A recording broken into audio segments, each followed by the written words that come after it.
Ladies and gentlemen, how we doing? Yeah, that's probably what the bridge sounded like tonight. I ain't gonna lie to you.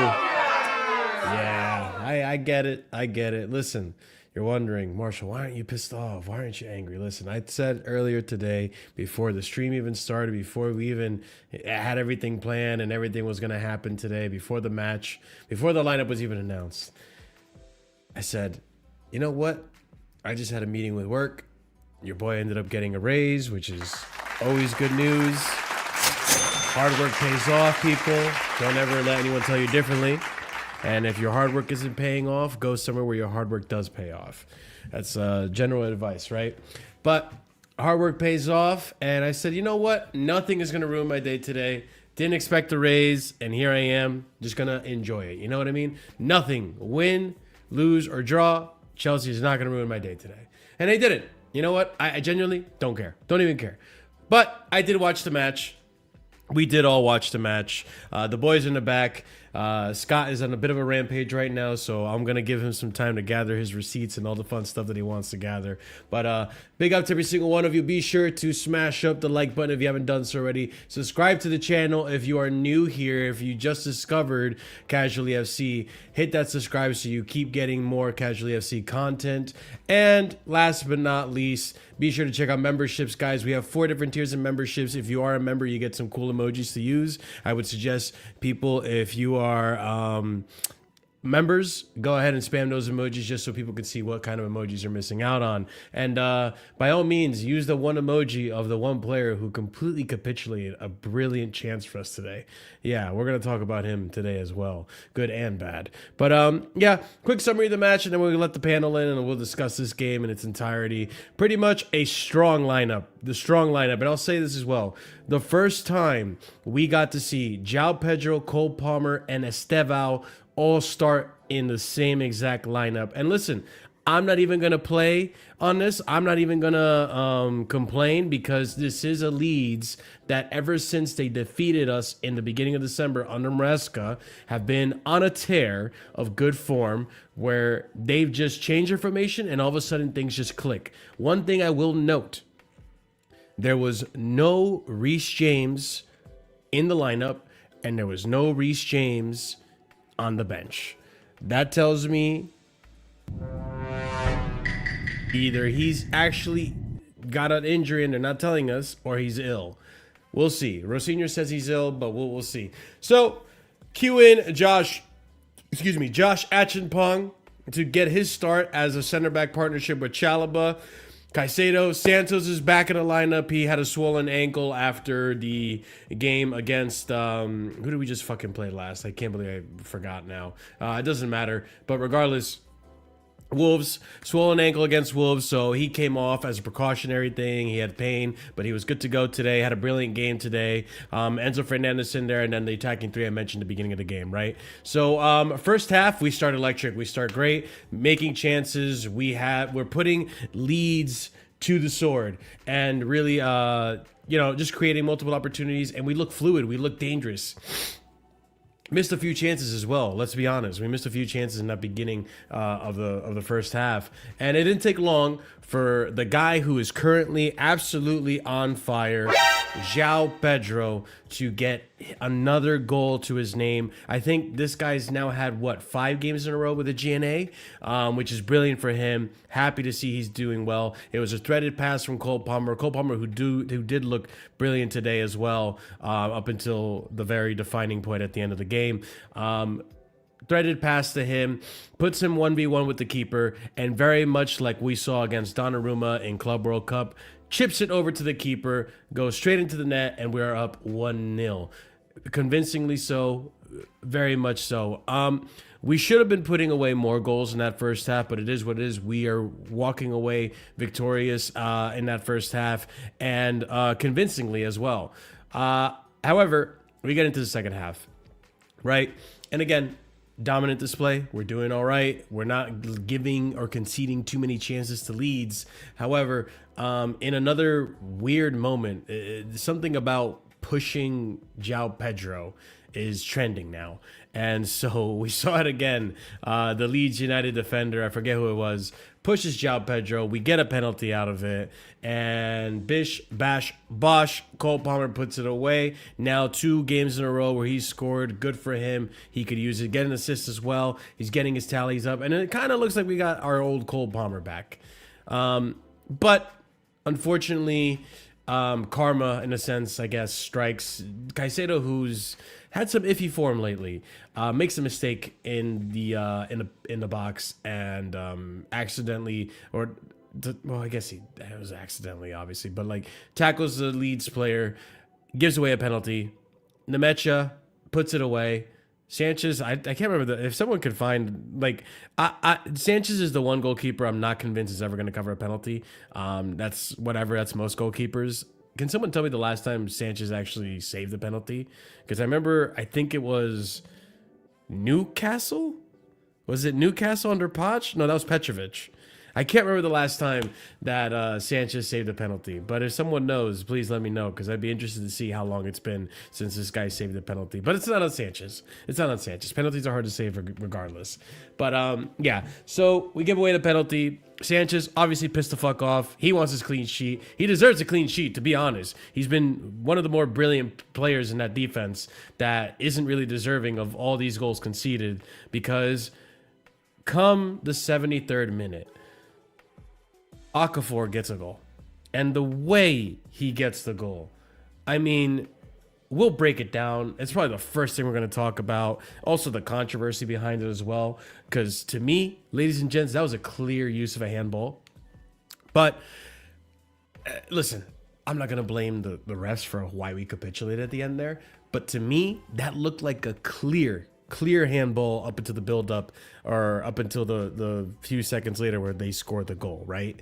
But just a misreading of the long ball from Chalobah where he doesn't get it. Again, a criminal of the bounce, lets it bounce, which is rule number 1. They tell you as a defender, at least they told me as a center back, don't let the ball bounce, because it could be unpredictable, and that's where you lose control, right? The ball bounces. What happens? Leeds player gets it, holds up Acheampong. Acheampong does his best to not let him turn. And then when he does turn and get dispossessed, Acheampong, being inexperienced, waits for Sanchez to try to get it. But Sanchez isn't really close to the ball. So Sanchez has to try to run, and then Acheampong then decides, oh, fuck, you're not close enough. Let me try to get rid of it. And in that whole fiasco, all that chaos, the ball ends up in front of a Leeds players to the left of all this chaos, and boom. And by the way, not only Acheampong and Sanchez, but you have 2 Chelsea players, I think Caicedo was one of them, just watching. Very similar to how Sunderland happened, just watching, instead of trying to get in there, which in a similar situation later on in the game, Caicedo got involved. But in this situation, too little too late. Ball goes wide, Leeds players just slots it in. And it's 2-2. It's 2-2. And we try to get back into it. We're desperate. You could tell we're desperate. Crosses into the box from left to right. You know, Netzo, that's his forte. he just kept doing it over and over and over again. No coincidence, by the way, people. This was pointed out to me by one of our favorite panels here, RSM. It's no coincidence that Cucurella comes off and all of a sudden these goals get conceded, right? Not to say Hato's bad, but it's no coincidence. It's no coincidence. Neto comes on. No coincidence. No coincidence. We're starting to see now the weak links, right, guys? And so in a desperate attempt to try to get that winning goal, we're trying to pull another West Ham. Cole Palmer gets a golden opportunity. A golden opportunity. Malagusto, who didn't have the most brilliant performance, in my opinion, does a little flick. Street baller Gusto comes out, gets it to Moy. Moy crosses it in, and it's a brilliant, on a silver platter opportunity for Cole Palmer. I'm thinking this is a goal. This is it. You're less than a yard out. And what happens? You send it to the moon right next to Gareth Bale's penalty. Yeah. Disastrous way to capitulate. Rosinho was not happy about it. Rightfully so. He shouldn't be happy about it. But yeah. It was one for the books, ladies and gents. Let's get the panel on here. Big up to every single one of you. Like I said, guys, smash up the like if you haven't done so already. We got the whole crew here, and I'm sure a lot of us are filled with vim and emotion.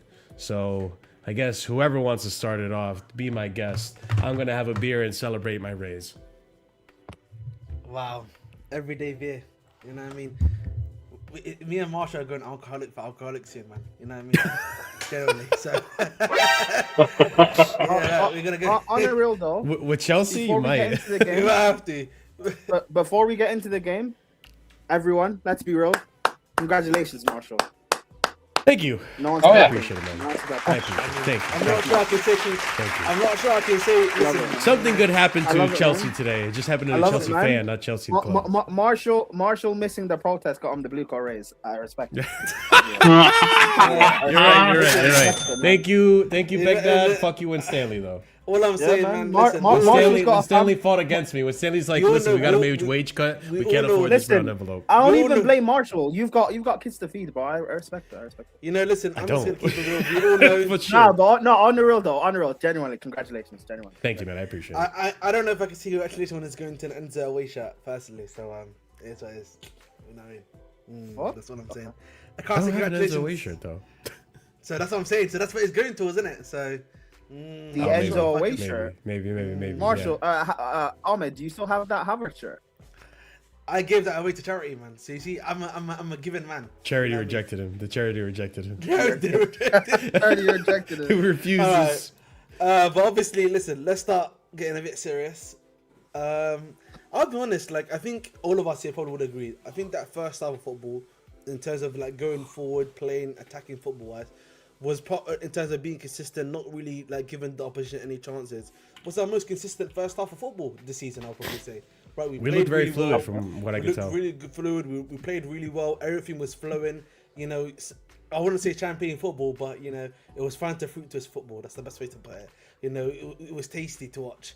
And obviously credit to the goal that we got there initially. The second half, however, obviously we get the pen. Credit to obviously Cole Palmer to score that. It was 2-0. Everything was looking nice and cozy. And then we obviously got Cucurella removed. We got a few guys removed here and there. And then, you know, the capitulation started. Now, Caicedo, obviously, it wasn't great what happened there. Let's keep it real. Either way, I think he's smart enough, in my personal opinion, to know that, you know, even that lingering foot, no matter what happens, you know, bro, that teams are going to take advantage of that. Particularly smaller teams, bro. For the smaller teams, bro, it legit is about the minute things, bro. It's about the minutiae, bro, that help them get into the game, bro.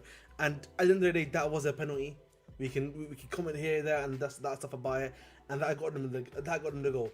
They then, obviously, that goal clearly got them high up. We didn't really counter-react to that as a team fast enough, right? And then what happens? Now, obviously, we can say that it's a handball. Let's not be honest. That what happened when he controls it initially, it was a handball, of course, right?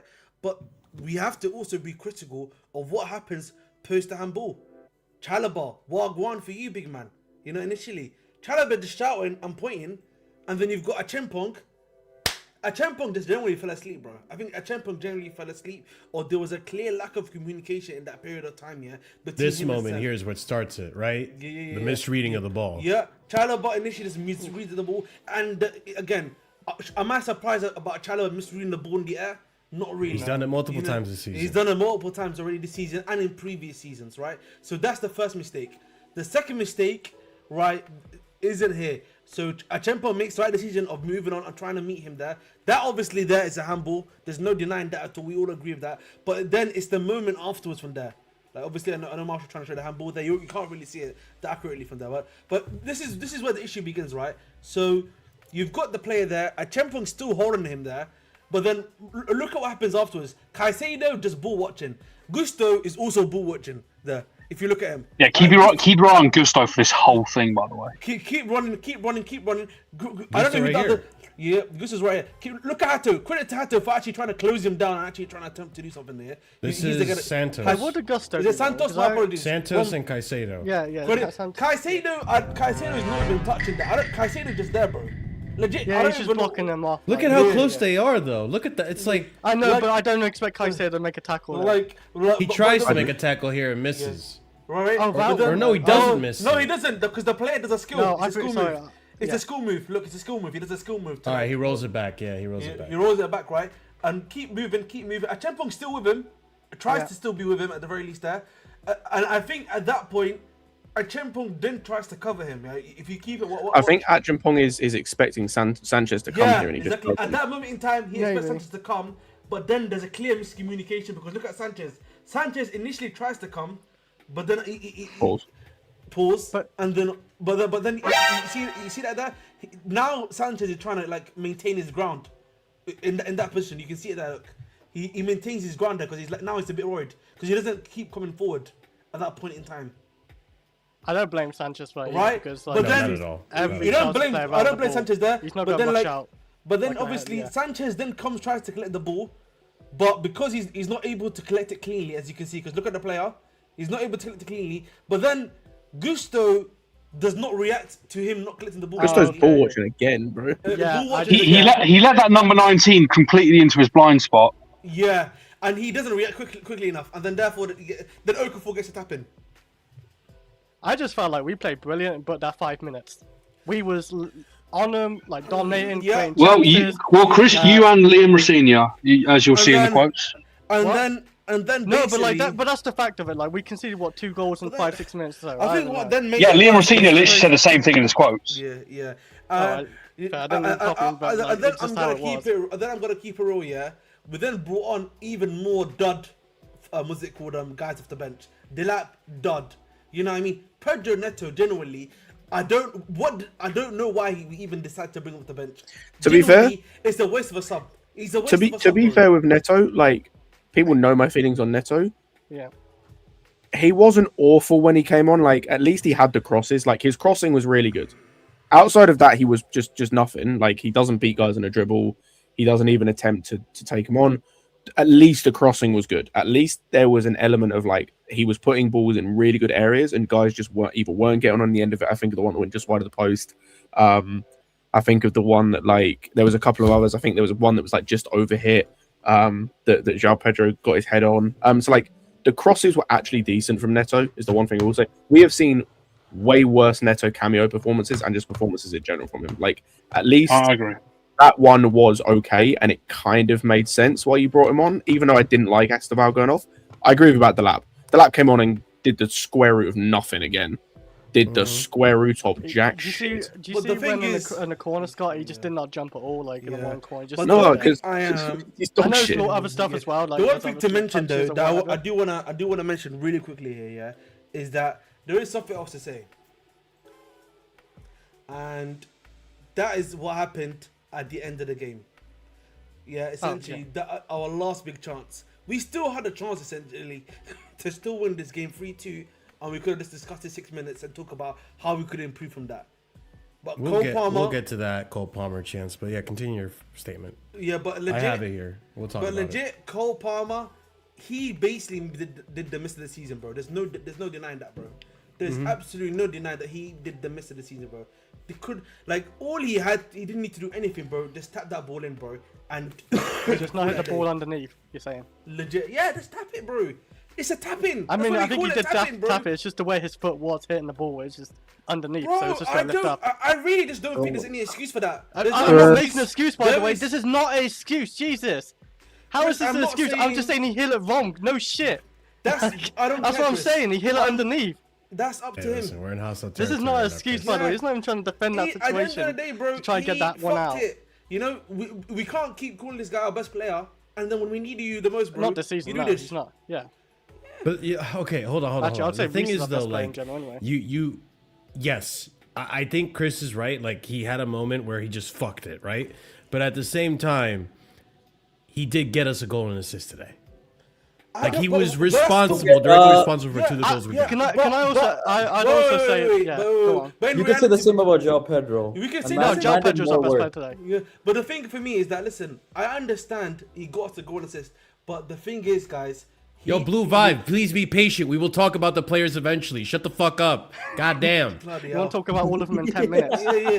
Jesus Yeah, Christ, yeah. you just want this to be the Josh Atchinpunk show. don't get me Fucking A, fucking man. There's probably a Pornhub category for you. Shut up. Just wait. Jeez Louise. Pulling up that is crazy. But, Patience, no, people. No, but the Fucking reality Amazon is, generation. But the reality is, guys, yeah, Cole Palmer got us a goal and assist, all well and good, bro. But the moment we needed him to kill the game, he didn't do it, Marshall. We can say it's all Yes. well, you know what it is, bro. It's like a 7-game series.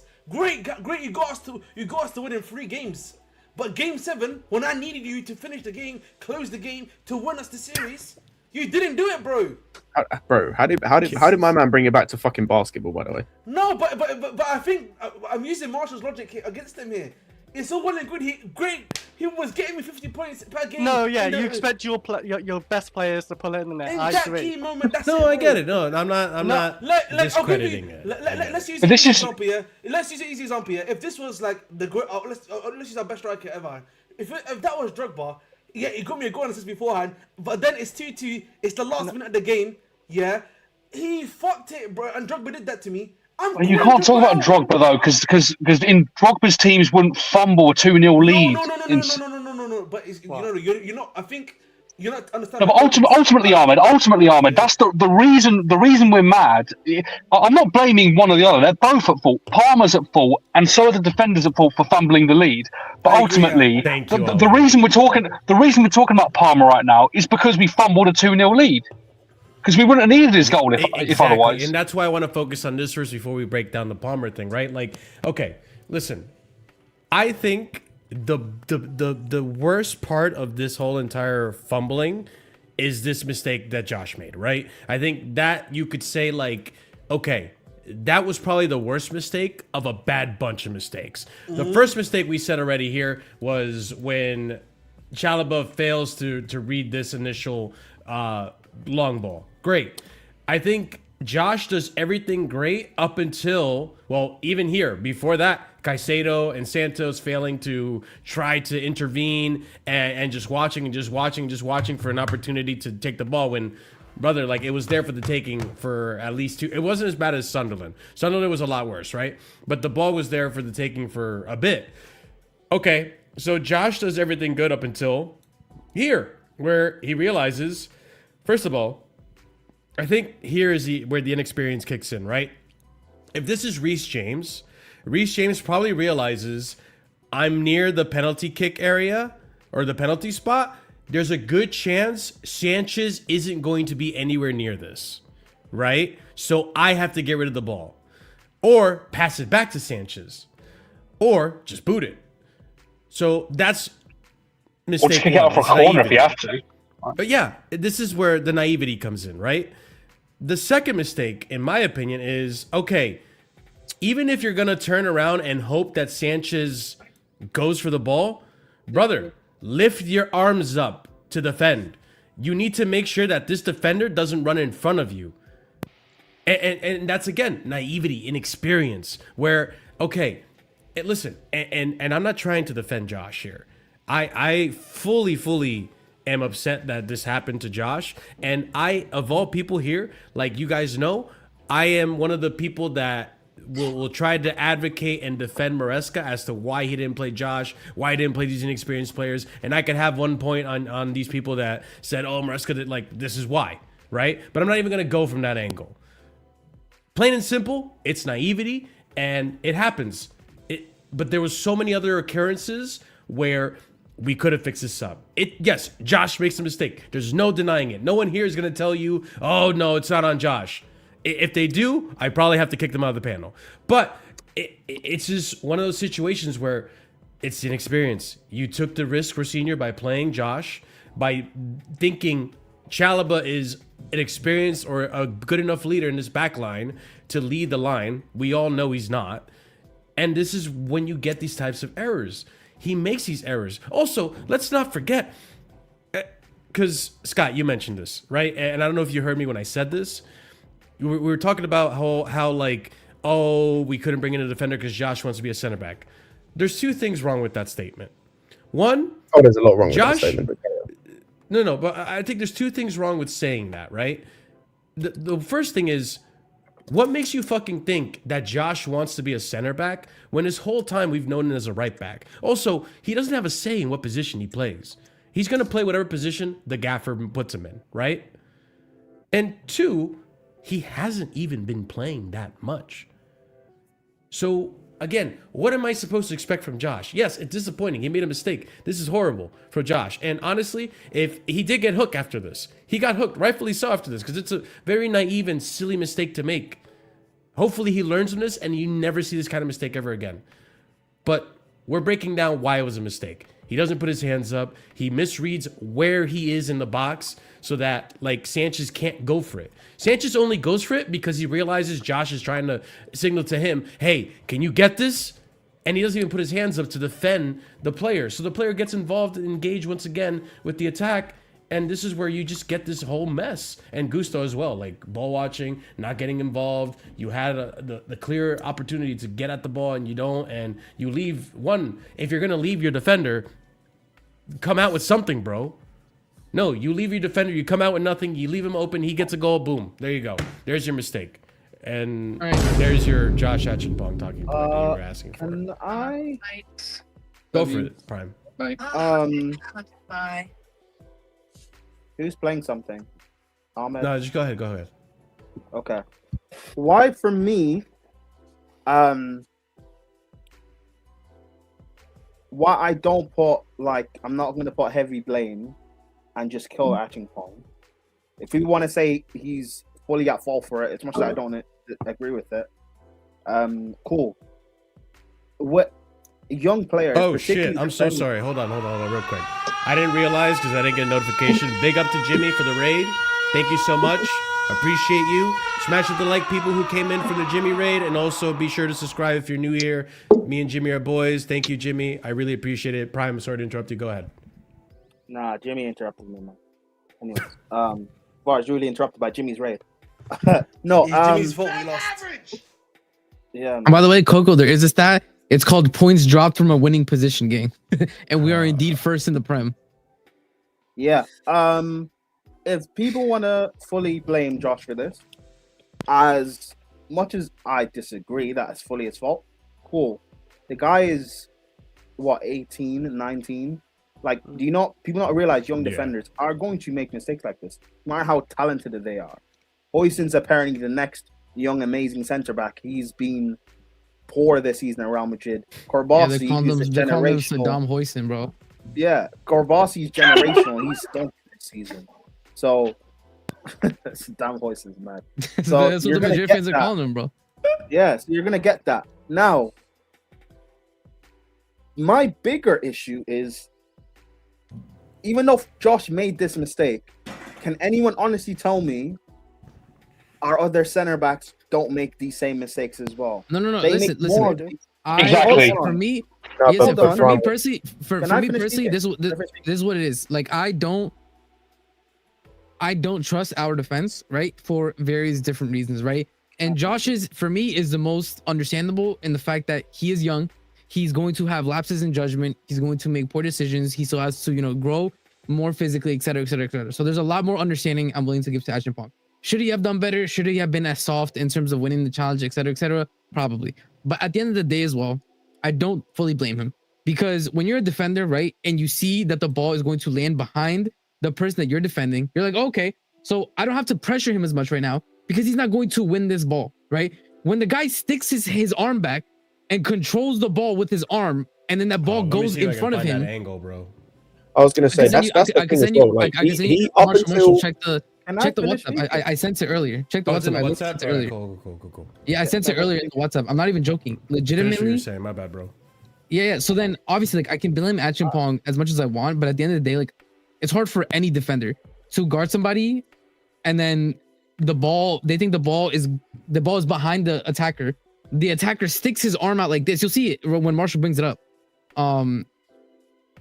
Yeah, if you can't find it, I'll just send it in the private chat because yeah, no, you need to put by the way, it's not down to poor recruitment. Some fucking retards in his fan base would have you believe it's because Josh Achimpong is holding his club to ransom.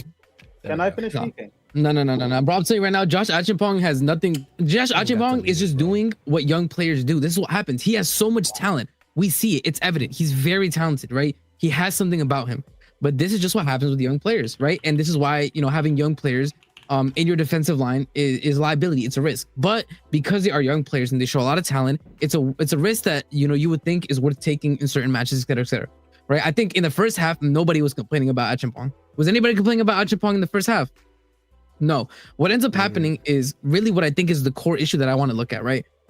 It's the fact that, and we've talked about this a million times, right? Is there is no leadership in that back line if Reese and Kukurea are not there. If one of those two isn't in that back line, they fall apart.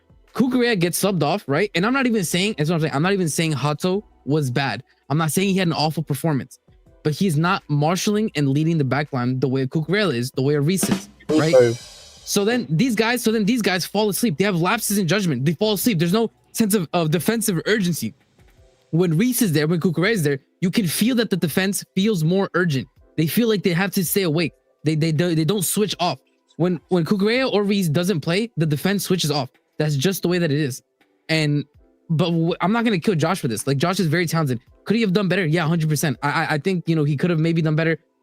But at the end of the day, like I said, I put maybe I would say 1/3 of the blame on Achimpong, and then I put the rest of the blame on the fact that this wasn't called a handball. Because could he have defended it better? Sure, but VAR shouldn't have allowed this to stand. Look at how far back his arm is. That ball was bouncing in the air. If his arm didn't contact it, behind him. That's my point. Like, I can cook Josh if I want, but look at how far back his arm is. Yeah, it's shocking this isn't a handball. I was convinced it was a handball. He basically dribbled the ball. He dribbled the ball in front of him, so he was able to control it and start running into the box.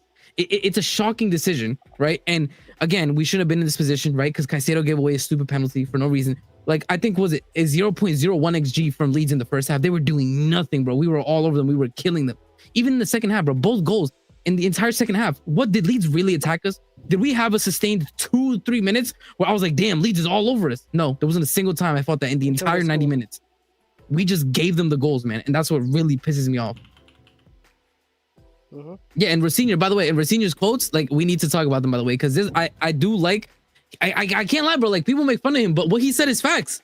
Like, if you look at his quotes, he's literally talking about the fact we fell asleep for 6 minutes and lost the game. That's unacceptable. We can't do that. And that's true. It's just facts. True, yeah. Can I finish speaking? Go ahead, Prime, finish what you were saying. Bloody hell. This fan base is very, very weird, because for some reason everyone loves to praise every single thing that comes out of Cobham, and when we actually produce a talented player, you're gonna blame him for making mistakes when he plays minimal games. But the 27-year-old, who's our most experienced center back, when he makes mistakes, no one talks about anything. When Fofana makes a mistake, our most expensive center back we've bought, no one says anything. Fofana and Chalobah are both allowed to be shit and make mistake after mistake after mistake and then play themselves back into form. Chalobah started this season shit and he was allowed to just play himself into form. Fofana has not been better than Chalobah this season when he's been fit, but he's allowed to play himself into form. But when it's Achimpong, we've got to kill him and be like, oh, he's awful, get him out. When this guy leaves in the summer and he starts balling out elsewhere, and you guys start complaining about Chalobah looks bad again, Fofana looks bad again, why doesn't Colwell look the same because he just come back from injury? You'll blame the ownership for getting rid of this guy. But you guys didn't want to keep him anyway. You're going to kill him for a mistake. I don't care about this like specific mistake and how it happened. I agree it's a handball, whatever. But let's not pretend like our other centre backs, our older centre backs, our more experienced centre backs are not making the same sort of errors. Exactly. The same sort of errors. Chalobah's been sent off. No. I would argue they make worse errors. I would argue they make worse errors. Chalobah's been sent off this season. He's made multiple errors leading to a goal. Fofana, same thing. So my problem isn't with Achimpong. That's why I said back when the season started, I'd rather have kept Sar, kept Anselmino, and let them just play with Achimpong and play every game. But people told me, Scott said, oh, we can't just play 18-year-olds at centre-back. I'd rather 18-year-olds make mistakes than these 24. No manager's ever doing that, brother. I know that, but that's what I would do, because to me, I'd rather the young guys make mistakes. And I'm not even a Cobham guy. I've said you people know I say multiple times, fuck Cobham. But when we actually produce a real talent, I don't get why people want to crash on him. People give more time to, what's his name, Alfie Gilchrist, who was shit, than they will for Achimpong, who's actually talented, bro. Facts. By the way, that comment is fucking stupid. Some of the best teams in the world want Achimpong. That's for a reason. This guy's a brilliant talent. If Achimpong wasn't at Chelsea and he was at Rennes, we would be trying to sign him. If he was we had teams already try to sign him off of us. No, but the point is, like, I said, bro, but we've had top teams try and sign him and be interested in him. Yeah, what are we talking about? His comment is fucking. By the way, what was the stat RSM? 0.01 xG, but he was ass. Make that fight. No. That was my question. Nobody was complaining about Achimpong in the first half, bro. But he was ass. Yeah. I think a good point to be made here. Fucking retard, man. I'm tired. Bro, I'm telling you, we don't have leadership in the back line. Cucurella came off and the whole back line just slumped. And it's not even, I'm glad you said that. It's not even just RSN, the leadership. The other thing I don't think Hato did, and again, he's not used to this, so it's hard to blame him for this. I more blame Rosenior for the sub, depending on what the reasons were, because apparently based on the based on what the commentator saying, it wasn't injury. It was like seemingly tactical, which if it was tactical, it was wrong. Like that, he got that sub completely wrong. What Cucurella was doing, because of how high he was pushing up. Yeah, he said, unfortunately, here, Scott. Unfortunately, at halftime, he felt his hamstring. He's going to have a scan and he's okay for the next game. That's not on Rosenior then. Yeah. The problem was because of how high Cucurella was pushing up, it was causing issues for Bogle and Justin when they were playing there. Meaning they could not get forward as much because they were just going to get hurt in behind down their left-hand side. Hato didn't do that. Hato was not effective going forward outside of the one thing he had in the box where he fucked up. The only time he was effective going forward was past the 90th minute when we were throwing everything at the wall. Yeah, that cross into that was the other one. But in terms of actually down the left-hand side, he wasn't doing anything, but it's because he's not a natural left-back, so he's not used to getting in those areas. So it meant that Bogle especially had more space to push up and was able to get in positions like he did for the 2 goals, for the penalty that he gets fouled for and then the goal that they score the second one. So I think that also came down to outside of just the marshalling. We were able to keep them pressed in their half with Cucurella on the pitch. When he came off, you just lose that because, again, Hato isn't used to doing that. It didn't look comfortable for him entirely. But yeah, the Josh thing is just funny to me, man. Like, it's just fucking funny to me. If you think he was poor, you think he was poor. I massively disagree. But people want to do this agenda bullshit and having fucking debates about he's the reason we don't have a centre back because he's holding the fucking club to ransom. That's like, crazy, are you a retard, bro? Are you a retard? Like, genuinely. And bro, I'm gonna call him out. Joey's a fucking retard, bro. He's a fucking retard for saying that. Because he's not Sarr, because he's not Jacquet. When it was Chalobah in the summer, no one gave a shit. It wasn't Chalobah. Oh no, actually, it was to some people. But Chalobah was the reason in the summer, and now it's Josh. Yeah, I want to make that point. Apparently, go. Go ahead. Yeah, because like the point I wanted to make at the very least is just that with Achimpong, this guy has barely played for us. I think that's another thing that we need to understand, right? Second start centre back. Scott, bring on that date. Yeah, bring on that date. Second start since Crystal Palace, bro. Yeah. No, that's his second start as centre back since the Yeah. 29th of October. It was a Crystal Palace game, right? That's when he started. No, it was Sunderland. Sunderland. Sunderland. Ah, Sunderland, Right, but like the point I make, this is like something I was saying in Discord when you guys were watching. But this guy barely played for us, bro, under Morosky in terms of like starting and even coming off the bench. I think the reality is, guys, yeah, when you have these young guys in the team, right, there has to be a level of which we have to be able to excuse their performances. Okay, I understand when it was Colwell last year, for example, right. I think the criticism there was a lot more valid. Right, because this guy had a season at Brighton where he was playing essentially consistently before he even came to us, right? So for me, the criticism there was more valid than Izuba Champong. So I don't know what really there is to say at this point. You know what it is though, but like this is why I try to be consistent in all this. The same time of day that we're trying to give Acheampong because that's the thing, like everyone who is talking negatively on Acheampong and saying stuff like this, useless player, all this stuff, you're not there when he's actually playing well and doing good things on the pitch and advancing the ball forward and progressing into the midfield, getting into attacking positions. You're not there to give praise. You're only here to be negative when it goes and gets tough and the negativity is there to support your argument. If you want to be biased, if you want to be, neutral in this and have just speak on facts and truth, then speak on both ends of it, right?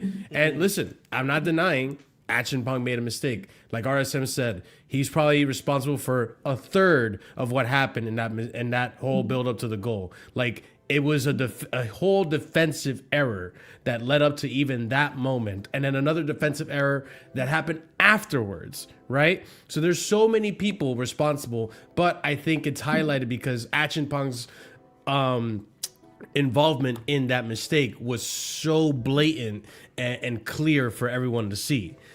Even then, I can't get over this part right here. The referee's call of goal to Leeds United was checked and confirmed by VAR, with there deemed to be no handball offense by Bogle in the build-up. That's absolute fucking bullshit because... But why are we surprised? Look at how far back he put his arm, bro. Slow-mo it. Actually, you know what? I'm going to play it just regular speed so you can see it. So just look at his hand and how it moves. Okay. Even at full speed, it looks intentional.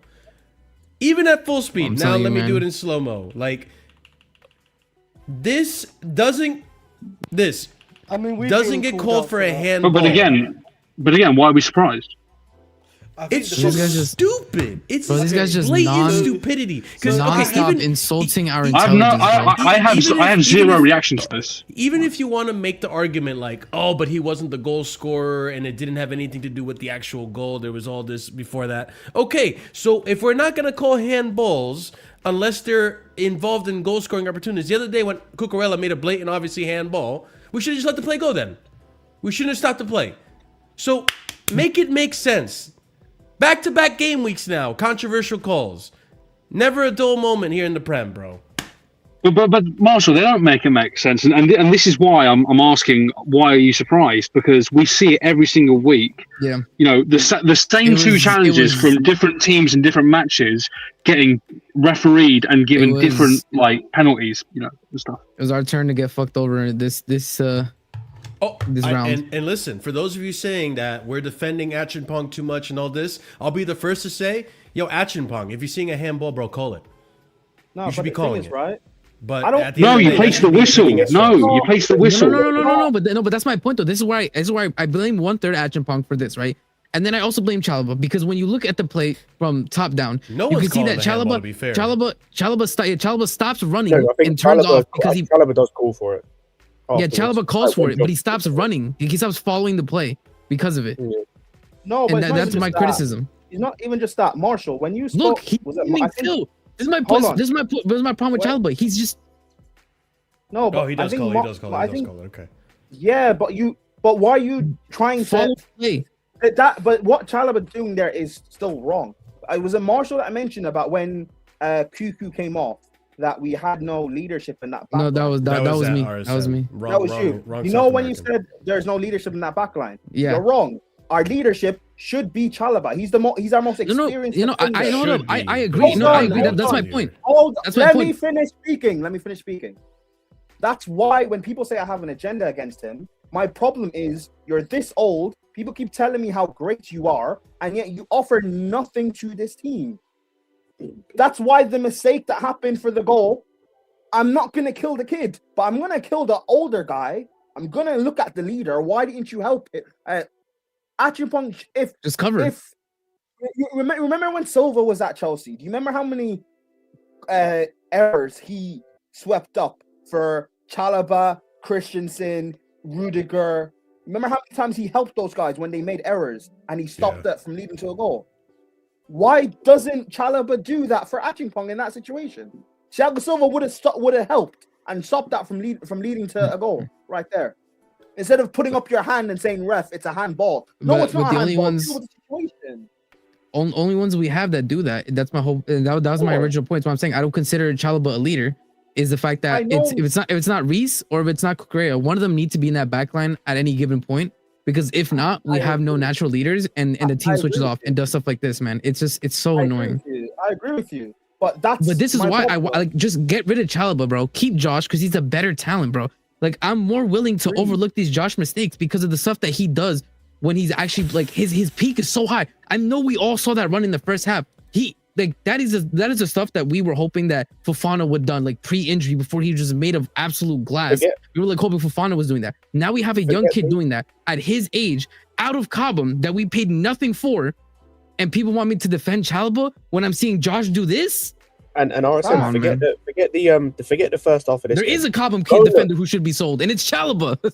outside of the Brighton game, which I don't even put on him fully because he got chucked into that situation in a fuck situation. Correct. Every game he played centre back to start the season in the league. Palace dominated, Liverpool dominated, Sunderland dominated, Forest dominated, kept a clean sheet. Thank you.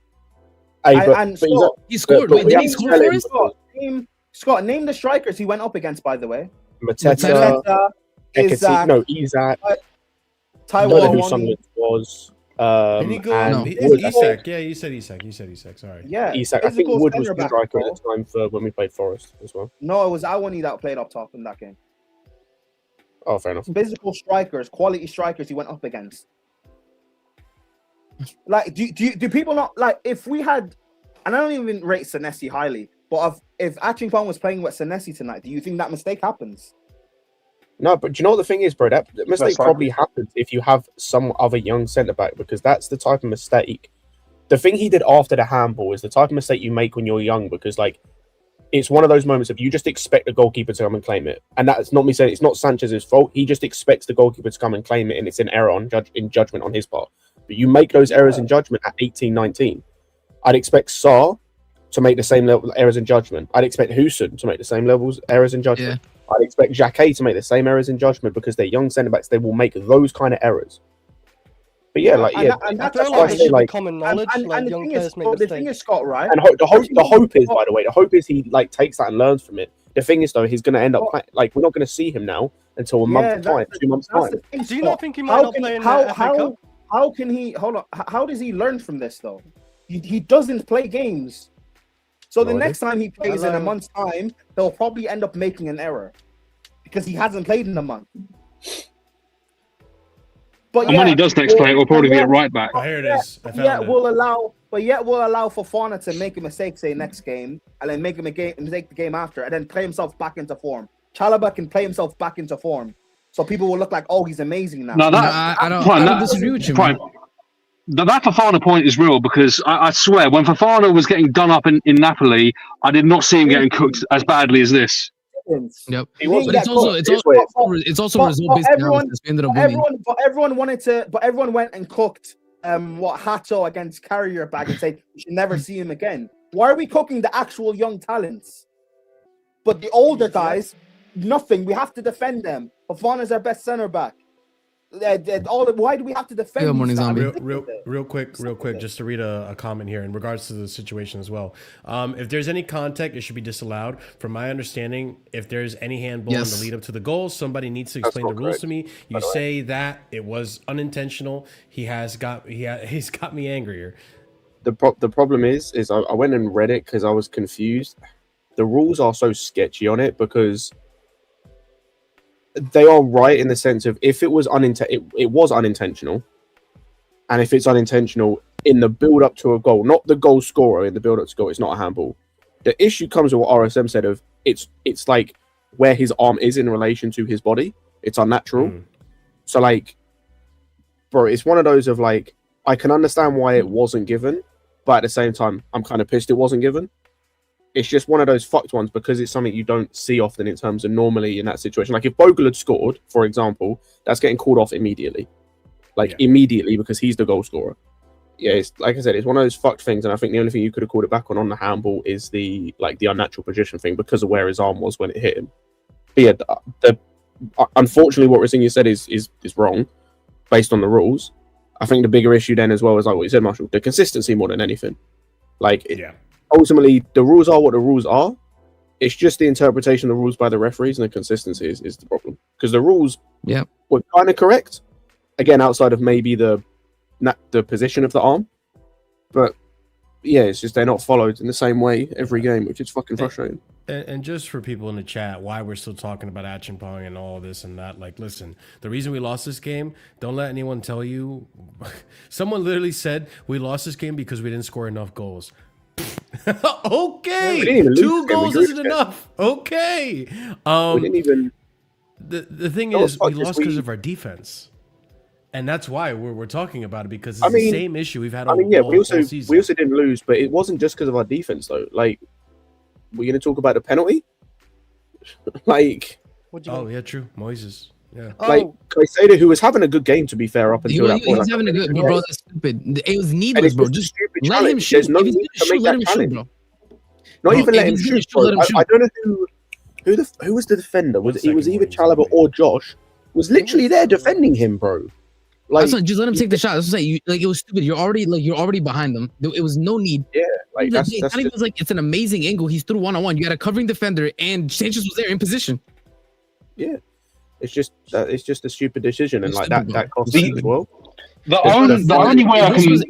And this was my biggest worry coming out of the first half. Is I'm like, wow, that was the best half of football we've probably seen almost all season. Why did we only leave with 1 goal? That was my biggest issue because I'm like, bro, I already know about us in second halves. I'm worried.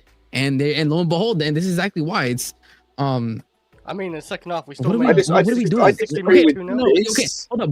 Our forwards are not scoring enough goals. Bring to me. What are the last? I think bar the Arsenal. I think we scored what 3, 3, 2, 3. Has that not been like our last couple of score lines? Like, what are we talking about? This is not on the forward line. The forward line. I wouldn't. What are we doing?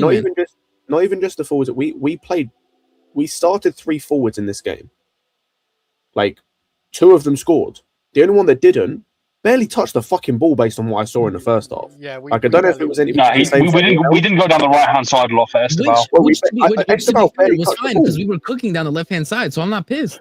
Yeah, we were funneling everything through Cucurella, and to be fair, it was working. It was working. So that's what I'm saying. And then when we made the subs, the lap probably should do better with the header, but it's the lap. I don't expect anything from him anymore. Joao Pedro got better headers than the lap. I was gonna say, bro, I don't. Bro, by the way, Joao Pedro, bro, my God, another 90 minutes where I'm just like, you fucking cooked, bro. Oh my God, bro. But I think I trust the youth striker more than I would the lap right now. And then Neto. Bring on what's his name, Shimweka. I don't think Neto got in the box once. Like, he was just there to spam crosses. So, like, I can't really blame. No, Gusto was the one going in the box on the right. Yeah, I can't really blame the forward line for not getting goals this game because of the 5 forwards that played today, 2 of them scored, and the other 3. Well, 2 of the other 3, I can legislate why they didn't score. Scott, I was thinking as well, like a lot of the Neto crosses, if Cucurella was maybe fit in there, he could have got a few headers now. That was those typical crosses to Cucurella when he's like whipping them in. I'll be real with you guys, and this is probably going to come off as a hot take. I'm going to be so real. I know today is on the defense, right? We literally had a moment where like everyone fell asleep, but to an extent, throughout that whole entire conversation, I was hearing for calls basically for Fofana to be dropped, for Chalobah to be dropped, and I'm not gonna lie to you, I agree. They haven't been pristine and brilliant this whole season, but at the same time, I feel like we're being a little harsh. Also because we literally have no one else to go for. Because like if you drop either of those, then you're asking for Acheampong to start more, which I'm fine with. Which I'm okay with if there's someone else who isn't, because Acheampong's gonna make a lot more errors too. Like this isn't the first or the last time. He's gonna make errors. That's how you learn in this position, right? But like, is he gonna make as much errors as Fofana? Probably more.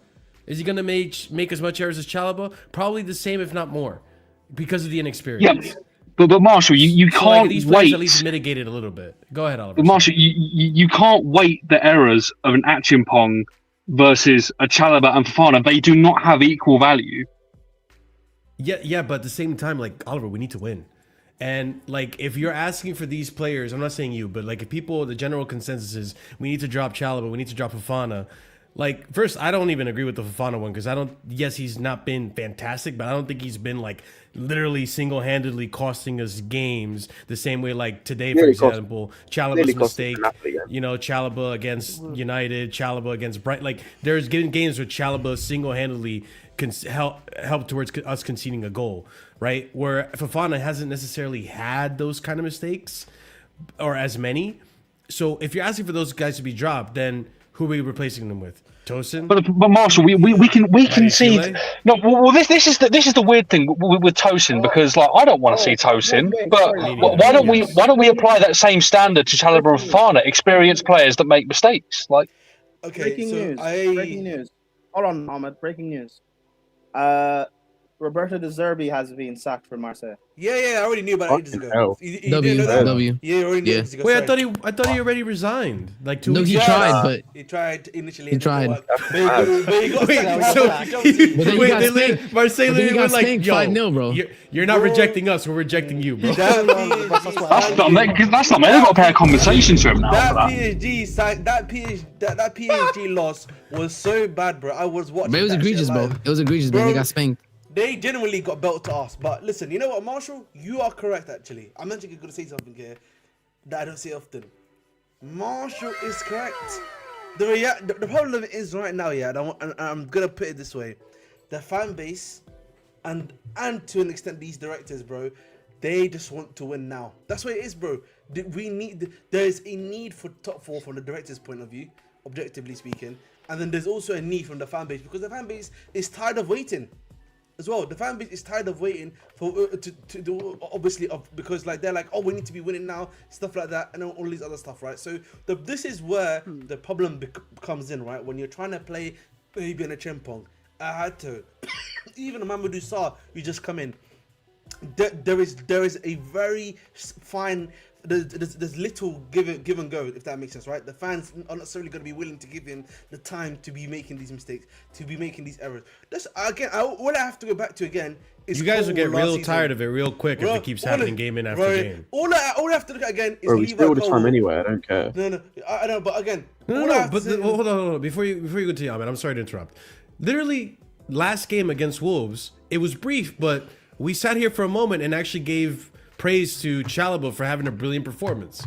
So I don't want to put out a narrative pretending that, but Leeds is also a promoted side. Oliver? No, Wolves is not a promoted. It's not about being promoted or not. Leeds are much better than Wolves. That's just a fact. I understand that, but regardless, like, you still have to put up good displays. You know, like when you have them, you got to give it. You have to give the praise the same way you got to give the criticism when it's fair, bro. And this is why, by the way, if you look at the interviews, because I was just taking a look at them, bro. Senior is absolutely pissed, by the way. I was saying, like, if you look at the interviews that Rosenior did, by the way, like, I was just taking a quick look. Like, you need to look at his face. He's fuming, bro, because he got everything right. We were cooking him, yeah. And then the defense falls asleep, and he even said too. Yeah, he said this. He's like, listen, at least finish the play, kick the ball away, and then ask for the handball. But the fact is, this is why I blame Chalobah, bro. First of all, Chalobah once again failure. By the way, once again, Chalobah failure to read a ball in the air. By the way, when I just looked at the play again, he just completely misses the ball in the air. And then when the handball happens, he stops running. He slows down to put his hand up. And then the Leeds player just keeps barreling into the box. Achapong is already behind him because Achapong obviously assumed this ball is going to bounce. He's not going to control it with his arm. So it's like, bro, it's so, this is what I'm saying. Like, it's just so obvious that we cannot afford. And I think what really killed us is if at least Reese was not ill for this game, we could have subbed off Kukurea and subbed on Reese, and we wouldn't have died like this. I'm telling you right now. Bench, bro. Or you could have taken Gusto off and put Reese on and still had. I just checked RSM. He wasn't even on the bench. No, but that's my point. That's my point. That's my point. Is I'm not saying you could have taken Kukurea off, and that would have been fine as long as Reese came in, because now there's at least a leader in the back. Bro, the backline just falls asleep. It's insane. And it's like, and this is why I feel, because Palmer was actually having a good game. The miss is horrific. It's the miss of the season. I don't think I've seen a worse no one's miss. talking about that if we don't concede those 2 goals. It's either that or Garnacho versus Brentford. It's one of those two. But for me, context of the game makes this worse. Like Gusto back heel, Caicedo running in the box, he puts it across. Yeah. It's 2-2. Like last minute of the game, and you missed it. Like it was a 0.91 XG miss. Like that it was bad, bro. But Brian, regardless of that, say because I we shouldn't have been in the position. Yeah, no, I agree. Marshall, what was your point? What you were saying? My point is that like we're asking for like Fofana and Chalobah to be dropped, but like one, our directors put us in a shitty position where like the depth isn't that much better. If we want to bring in Achapong to start more minutes consistently, even after mistakes, because we're saying Chalobah makes a mistake, but he still starts the next game. Fofana makes a mistake, but he still starts the next game. Okay, fine. Then I'm okay with Achapong starting the next game and playing him into form and having him get comfortable. Like, because I agree with everything you guys are saying. Like, he doesn't play enough to be consistent or even good consistently when he does appear. That's unfair to Achapong. But at the same time, if you guys are okay with him making a mistake and getting a start game after game with Achapong, because of the inexperience, I'm sorry, he is going to make a lot of mistakes, and it's going to get very tiring very quick. I'm going to be so real with you. No, he's also going to learn. Hold on, Scott. Yeah. He's also going to learn, because you're assuming the mistakes he's going to make are going to be as frequent as what Fofana and Chalobah make mistakes. I was going to say, and again, Marshall, we keep seeing mistakes from our centre-backs the whole season. We're not going to act like we didn't watch Fofana strip for Rasmus Højlund for 45 minutes against Napoli. We're not going to do that, because I watched that with my own 2 eyes. I watched him strip for Rasmus Højlund, not even for 45, for a good 60 minutes, until Chalobah was in there, and it made it easier for him. Like, we're not going to do that. We watched Chalobah and Dawson get dunked on by Brian Robbie. So we're not going to do this. Oh, but if Josh makes mistakes, we've seen mistakes from every fucking centre back. I hear it for Chalobah. I don't hear it as much for Fofana, because honestly, like, why, bro? Why are we going to act like Fofana hasn't had moments this season where he has looked like a bum? Like he has looked like the other one besides the Napoli. It's because he doesn't play as much, so you don't see it as much. But game by game, like on average, it's about the same. But like, okay, Marshall, do you think Fofana has been better than Chalobah this season? He hasn't. 100%. 100%. When you look at errors leading to goal, it's Chalobah and Tosin is the main culprit. Tosin's number 1, but Chalobah's right there, right behind him. I agree. Chalobah's obviously made more errors, but when you look at our best centre back performances between those two, who's played better? No one can lie to me and say because I would say Chalobah, but I think it's Chalobah because he's played more than Fofana this season. No. I said look at their best centre back performances. Who has played better? So take each of their best performances of the season and pit them against each other. Okay, for example, right? I'll give you an example. We looked at the Barca game, how amazing we were, right? I came on here and I said this here. I said this on Mike's channel. I said this on Sarcasm City. Chalobah was better than Fofana that night. Chalobah was the one who actually had to do work. He pocketed Lewandowski. Fofana had nothing to do in that game, not much to do in that game. So I didn't give him. I was really going to highlight that game specifically.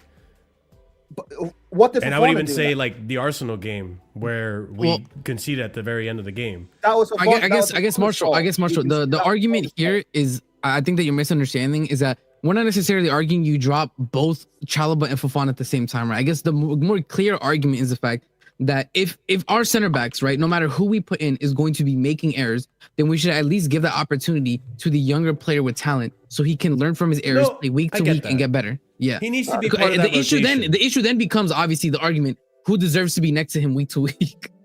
But okay, and that's the other thing too. I'm going to bring up this comment because this is a good point. Surely that means Mamadou Sarr gets a run out in the next game. Cool. Then that's Against Hull. fine. Yeah, probably. Yeah, Hull. Yeah. That's absolutely fine. If Mamadou Sarr makes mistakes, we're gonna have the same fucking conversation again. Yeah, for Because sure. But the thing is, for me, who, by the way, has been making these kind of mistakes regularly for Strasbourg this season. I watched the Monaco game where he got done for at least one of the goals. There was the game, Ahmed, you'll probably know this. There was a game recently. He was responsible for the game winner the other team scored. Like, yeah. And the thing like, is, right? what we're not going to do is that like these young centre backs don't make mistakes on a consistent basis. They're going to. But when you The have, issue when you've you got- have young, okay, never mind. The issue you've got as a team, because of the way you've built this team, is all our centre backs are mistake ridden because they're either just not good in some cases or they're young. So it's pick your poison.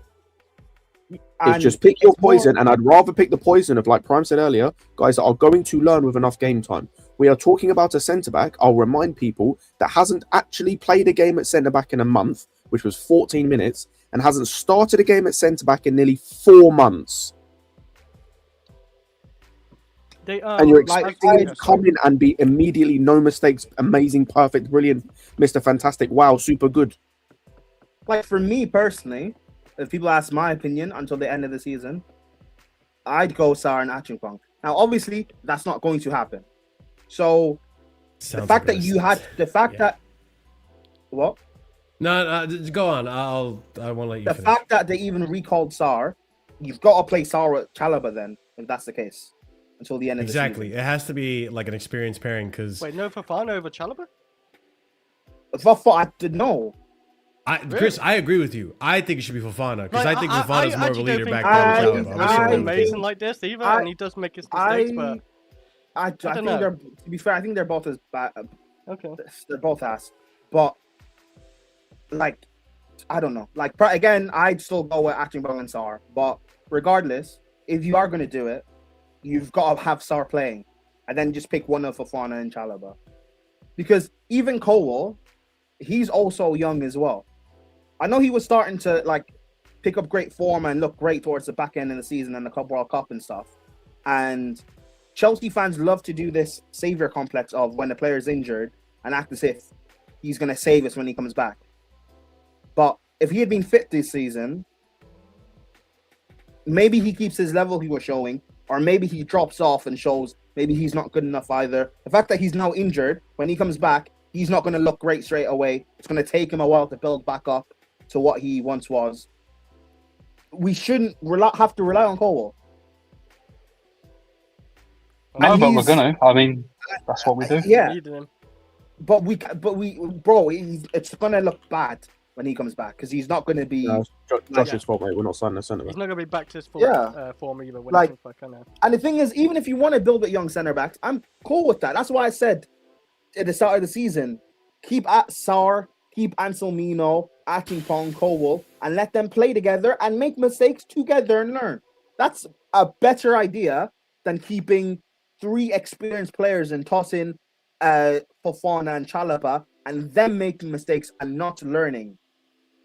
I ain't gonna lie. Like if we see Oh, we're all not doing those this guys fucking play at the bullshit, same... bro. I'm gonna start beefing with people in the chat. We're not doing this fucking bullshit either.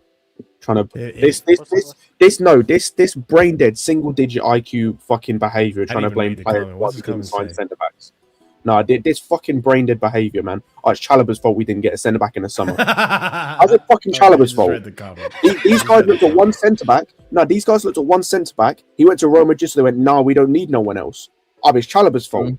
Fuck out of here with that bullshit. It's the player's fault. Yeah, that's crazy. Piss me off, man. It's fucking nonsense. I mean, for agenda purposes, yeah, I blame Chalobah, but in reality, no, it's the ownership. So. But the thing is, like, I don't know if he bought players and sold if them. this was Dortmund, and even Dortmund doesn't do this, like, I'm not putting 2 young center backs in my back line over and over and over again. That's just asking for trouble. I'm sorry. Like, because even today, like we were saying, the leadership that Chalobah lacks is part of the problem as to why, like, when players like Cuckoo come off, that we capitulate games like this. What am I going to expect when it's 2 youngsters? Like, it has to be a balance. I expect them to be, they're better players. they're better players, but they're also gonna make mistakes. And I'm sorry, Yes. after a while, we're not gonna have a manager past November if they keep making mistakes and keep playing these players. But bro, everyone makes mistakes. You're muted, brother. Marshall, muted. it's like Marshall. It's like saying like, "Hey, I'm the new kid in the job. I've only been here a few months. You've been here 10 years. If we're both if we're both making mistakes in our job, brother." I just don't think the frequency of mistakes, like you got to mitigate the amount of mistakes. At the end of the day, that's a situation, right? Where like, okay, remember last season we were saying like, okay, Sanchez keeps making mistakes, but so does Jurgensen. Every time Jurgensen plays, he seems to make a mistake. At least Sanchez, every third game, perfect game. So like, you got to mitigate it at some point. Bro, by the way, sorry, I just have to again go back to. What does that have to do with this, though, Marshall? I'm saying talking about mitigating mistakes, and you got to play players that, okay, you're gonna make a mistake, you're gonna make a mistake. You make a mistake less frequently than he does. Okay. But I'm not saying you shouldn't play the inexperienced players, but you have to pair them up with experienced players. That's not even true because they don't. There's no sample size with Achingpong. There is. No, Brighton. When he it's not comparable at all. One fucking game. Are we talking one game, bro? Marshall, that's not how you do a sample. Because Chalobah and Fofana will make a mistake. See, this is why, like, I'm not for or against Achingpong, but I'm just trying to be neutral on this, and I gotta pull up the stats. Yeah, but Marshall, you know why that's not a sample size? Because Fofana and Chalobah will make a mistake. It's not a sample size because they said one game and you guys didn't let me land. That's why it's not a sample size. Game. No, but Achingpong doesn't have sample sizes because he doesn't have a run of games. By the way, I said what I would do is play the two young kids. I didn't say a manager should do it. It's what I personally would do. Realistically, though, what should happen is Sar and then one of Fofana and Chalobah take your pick. Depending what side of the pitch Sar's going to play on, I guess. But what I would do, yes, I would take the risk with the two young players because at least they're better. Because they're not experienced, but the experienced guys are not better than the inexperienced guys. People aren't asking for Rossignol to give the keys of the kingdom to Josh. It's about just like fair and equal opportunity. Mm-hmm. Yeah, but what we've learned from Rossignol so far is he's learning quickly on who isn't good enough and who is. So the way he's treating Garnacho, the way he's treating Neto, my hope is that's funny, by the way. Josh will actually be getting more games.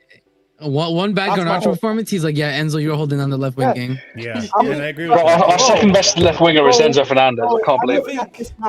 He's fucking terrible left winger. Josh, you're playing more games. You're gonna play more games now. I think for me, the problem there's a dual issue here, right? I think that the main primary issue is that a lot of us are in this idea that we need top four, okay? We need top four. We need to do all this now. And the manager is also under pressure to get top four, by the way. Let's not get that twisted. Okay? So he himself knows I have to play the best guys to be able to do that job for us. Now, of course, as a fan, as myself, would I want a champion to start over some of the guys that we have up front? Of course. Right? But the thing is, because Maresca did this last year and this year, and it seems Rossignol is falling into this too, essentially, is that he's trusting the older players, bro, more and more, and the younger players less. That is objectively true. If we're being honest, and listen, I know it's not. And listen, I believe that the younger players are better than them. Okay, some of these guys, believe you me, I am the advocate king of Young Player FC. But the reality is, the younger guys, the older guys are known quantities, bro. They're known quantities. You know what you're going to get out of them. You know what they can't do, and you know what you can do. So you can at least work around that and at least find a way, yeah, where you can at least try to put them in positions that's going to help them out. It's the same thing that Tuchel did, yeah, back when he had him. But he said he improved our players, of course, right? Where he was able to know, I've got these guys, what are their strengths and weaknesses? How can I improve them? What can I do positionally to help these guys be better players? That's all it is. And I think Marshall is right that unfortunately, if you're trying to go for top four, playing a Chempong and playing Mamadou Sarr, unfortunately, is not the way. We're not going to make it out of the hood like that, man. Okay? Because I agree what you're saying, by the way. And I think for me, the only way that, the only time an Chempong and Sarr could have worked again is under Poch season, because there was no flipping what's it called? Of priorities on that Ramadan. There are no midweek games, and you could focus on training. Because that's the other part too. The training, the coaching. Yes. This guy can't focus on this. He just played a game 2 days ago. Like at some point, the players got to rest. To be fair, after Hull, we have 8 days, bro. Yeah, and after the international break, things slow down, which I hope that's time for Rosenior to actually be able to sit down and coach Achinpong, Sar, Hato, all these guys. The fact that they're even doing as good as they are, honestly, is kind of a miracle. And it goes to show how talented these players are. It's almost as if he shouldn't have driven a manager out and hired a new one that has its own nuances in his tactics. Again, I think this whole conversation is not a moot point, but I want to go back to the comment from earlier. This whole conversation comes about again Logic, you just gotta find the other stream. Go on my channel and you'll find a regular stream. Just you clicked on the mobile one. There's a regular stream. The lack of centre back options and the lack of progress as centre back is because of the lack of what's it called investment. Does anyone know how much we've invested on centre backs under this ownership? Does anyone know how much we've spent on centre backs? Wait, let me take a guess. Since in excess of 200 million. No, since that January window where we started signing guys. I'm not talking about the summer window. I'm talking from January onwards. Okay, so not for Fana, everyone else. Less than 100 Oh, mil. I'm still Less saying than 250. 250. So everyone except for Fana and Koulibaly, that's basically I think it's Yes. been 80 mil. That's Wait. it. Actually, no, I fucked up. Yeah, 100 and... It's either 80 or 150 mil. I reckon 100. Like, wait, does Badiashile? It was about 80. It was about 80 for Badiashile plus Disasi. Chalobah's academy. Gusto's in there. Are we talking centre backs or defenders No, overall? I said centre backs. I said centre backs. Oh, center backs then. How much is Sar? Yeah, it's probably the price. Mamadou Sarr, you want to count that? We have spent across what 7 windows, 101 million on centre backs. We have spent nearly the equivalent of just Garnacho and Gittins, who we bought in one window, on centre backs since they've been here. And we're talking about players being the issue why we can't get centre backs. We're talking about, this player's starting and that player. Brother, we have neglected this position for every fucking window outside of one. And when we did spend money, it was Badiashile and Disasi. Again, But I was going to say, brother, hold on, Marshall. Of that 101 million, 39 million of that is Disasi. Shout out to Disasi today, man. Great job. Have you ever Big up the Sassy. Happen when you invite girls in your place? You get a takeaway, you get a no. Invited the ladies today when United. I just wanted to say really quickly, I don't know if people know this. I'm being serious when I say this, by the way. I have officially brought for 30 British pounds sterling a signed Chelsea Disasi kit. Can you kick him? Can you kick him? Can you kick him, bro? Can you kick him? I'm not kidding. Can you kick him? Marshall, can you kick him, I'm please? not even kidding. I'm actually not kidding, RSM. Is that a straight red? Wait. No, I know you're not kidding. give That's him why a you red gotta for go, that. bro. That's why you gotta go, man. That's why you gotta go, bro. That's a straight red. That's crimes against football. That's crimes Exactly, bro. against Like, what do you football. mean? A sign, and he's cheesing signs. I bro. hope the money. The only supporting the club redeeming thing legend. is that I hope the money that they got from your purchase goes to charity. That's the only redeeming thing, bro. Nah, Wallahi, what are we doing, bro? He's supporting the And I don't club say legend. wallahi that often. What are we doing, bro? It's weird I'll let because you back in a minute. Ahmed commits a lot of haram. The Sarsi now, Havertz. It was Gallagher, You Havertz. didn't hear it in the Discord. He was crashing Gallagher. on Cuckoo. He was crashing on Cuckoo Yeah, for he's not being crashing on on the pitch. Cuckoo Of course there, he was. man. And One of our he best would have players. helped us. One of our best players in the first half. I don't. Disrespectful. I know Cuckoo. I know. Of course, he crashed on Cuckoo. By the way, can we please move on from the fucking centre backs, bro, and talk about something? Yeah, else? no. I mean, I wanted. I mean, to bring this up. there's a Can we lot talk of about Joao things to talk Pedro? about in the first half, but Hang on, can we talk about Andre Santos at some point as well? Yeah, please. I guess Marshall wants to get through all the bad first because this is the last bad that we can really talk about. Yeah, literally. I would say it's the 30 last minutes ago. bad, but it's probably the biggest bad. One of them. Oh, Like, this one. It's such a yeah. shame because this was actually a better game from last game. Bro, look, He got a but hat-trick. bro, like So Gusto nice. finally did let you something praise amazing in your the final boy. third. I won't even let you praise your boy Ahmed, because your boy did have a good flick here.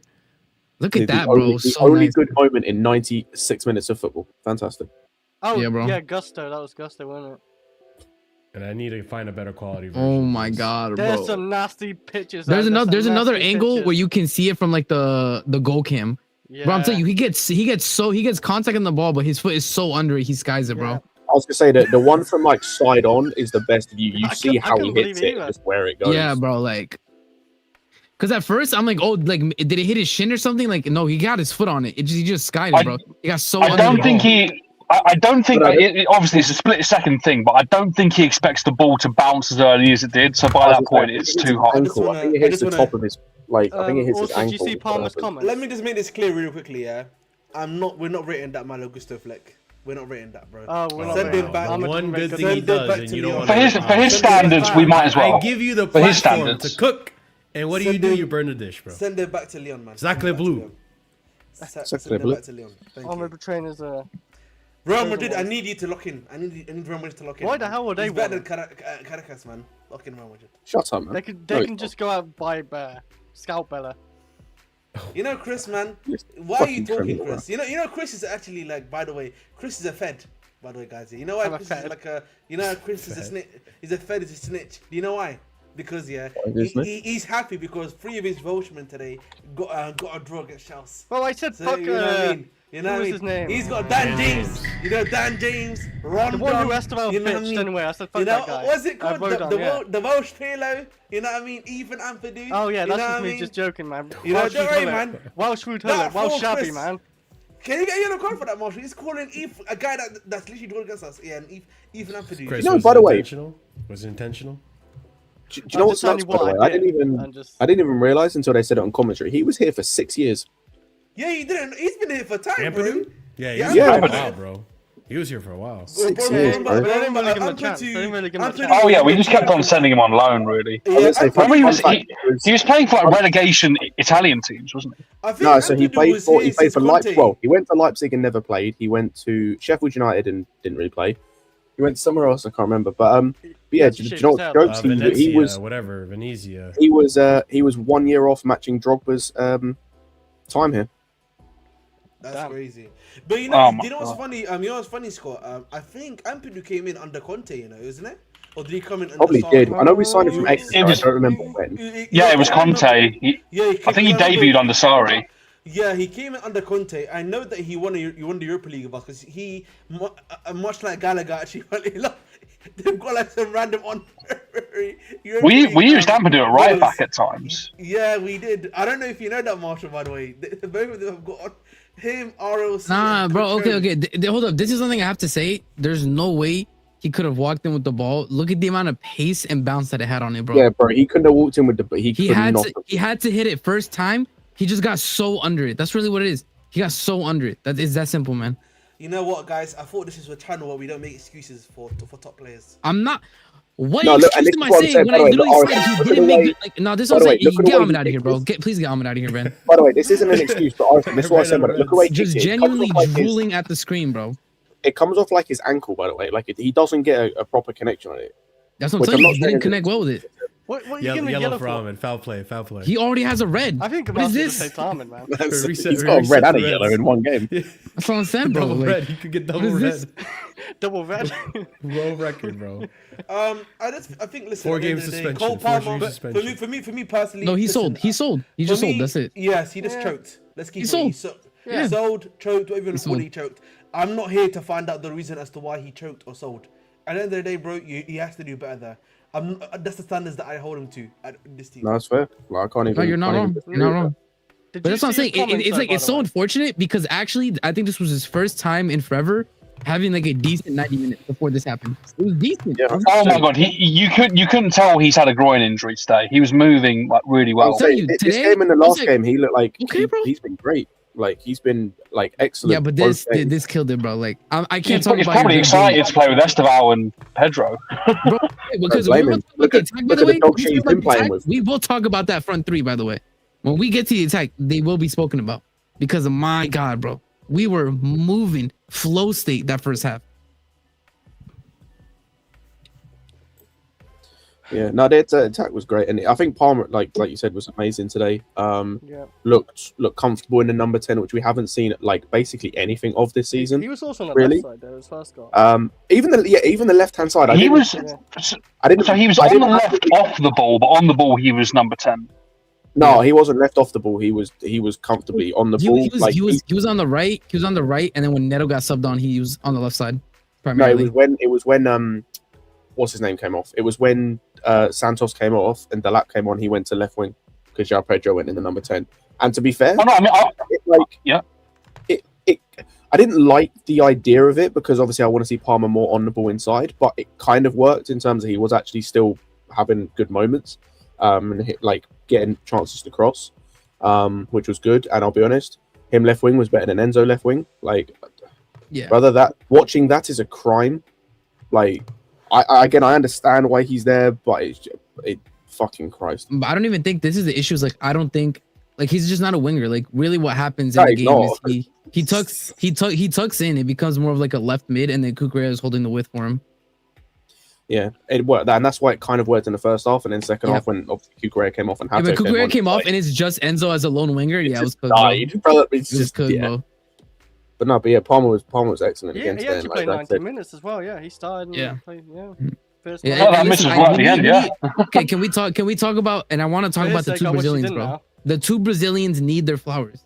The two Brazilians need their flowers, man. Oh, Santos. Yeah, I think Santos. We need to. Oh, Santos, brother. Oh my. I think we're done with the bad. I think we're done with the bad because I need to speak about what I'm excited for going forward. Let's have on a high. About one more. It's just quick touch on one more bad. We spoke about him earlier. Fuck me, Gusto's terrible. Just fuck me, Gusto. He's so bad. Yeah, but that's just that's what I said. That's what I said. If we had Reese, we don't lose this. But it's just Gusto, man. That's all I wanted to say on Gusto. He's so bad. We can move on. Yeah, that's about it. Yeah. Gusto's the only bad you want to speak on. No. We already spoke on all the bad. This is I was just say the only other bad I can talk about. Like Enzo wasn't great. I think he was better in this game than he was in the last game. That's not what I'm talking about. Brother, what am I supposed to say about Neto and Delap? They came on as a sub. We already knew. We're an hour and a half in. We're an hour and a half in. We'll put the fries in the bag. I want to talk about the good, please. I want to talk about the good. If you want to hear the negative on Neto and Delap, there's 3 streams back to back. What are we talking about? Let him land. Who's he talking about? We're not going to talk about Jermaine for that miss at the end. What do you think we've been doing for the past 15 minutes? Look at the screen! I said that's a yellow for not paying attention. You get a yellow for attention span deficiency. It's on the screen, bro. It's literally on the screen. He said I was bad, huh? Ahmed literally rage baited me talking about, we're making excuses for top players. All right, man. Yeah. Oh, you guys made but RSM, move us on. Sorry. I remembered. What's going on? What is he doing? Yo, this game is getting out of hand. You better have something good, bro. Some people really want to be negative, you know. There was someone blow it. Just blow it. Pause. Actually, that's a mad sentence.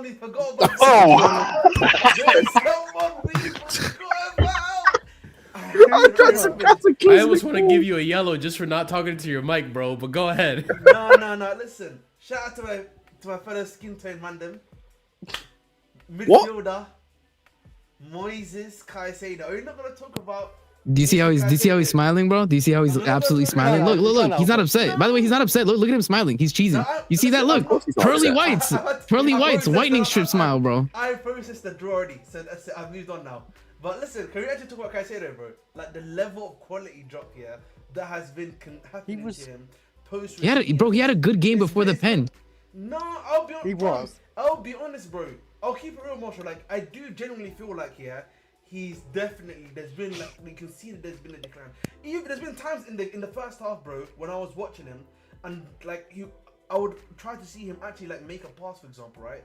And then I'd be looking at him, and he's falling on the floor making the pass. I'm like, what's going on, bro?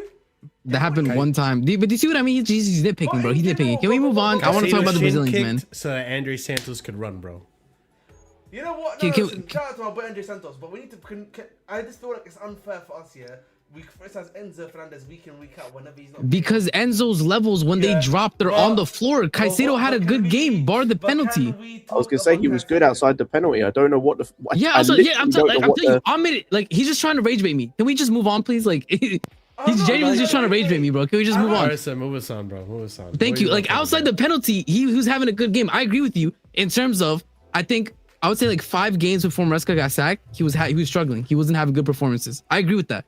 But what I will say though is that this is not the game to say, oh, he was doing this. He was doing well before the pen. It's just a stupid pen. But other than that, he was fine. He was aggressive. His tackling. All right, man. If you say so.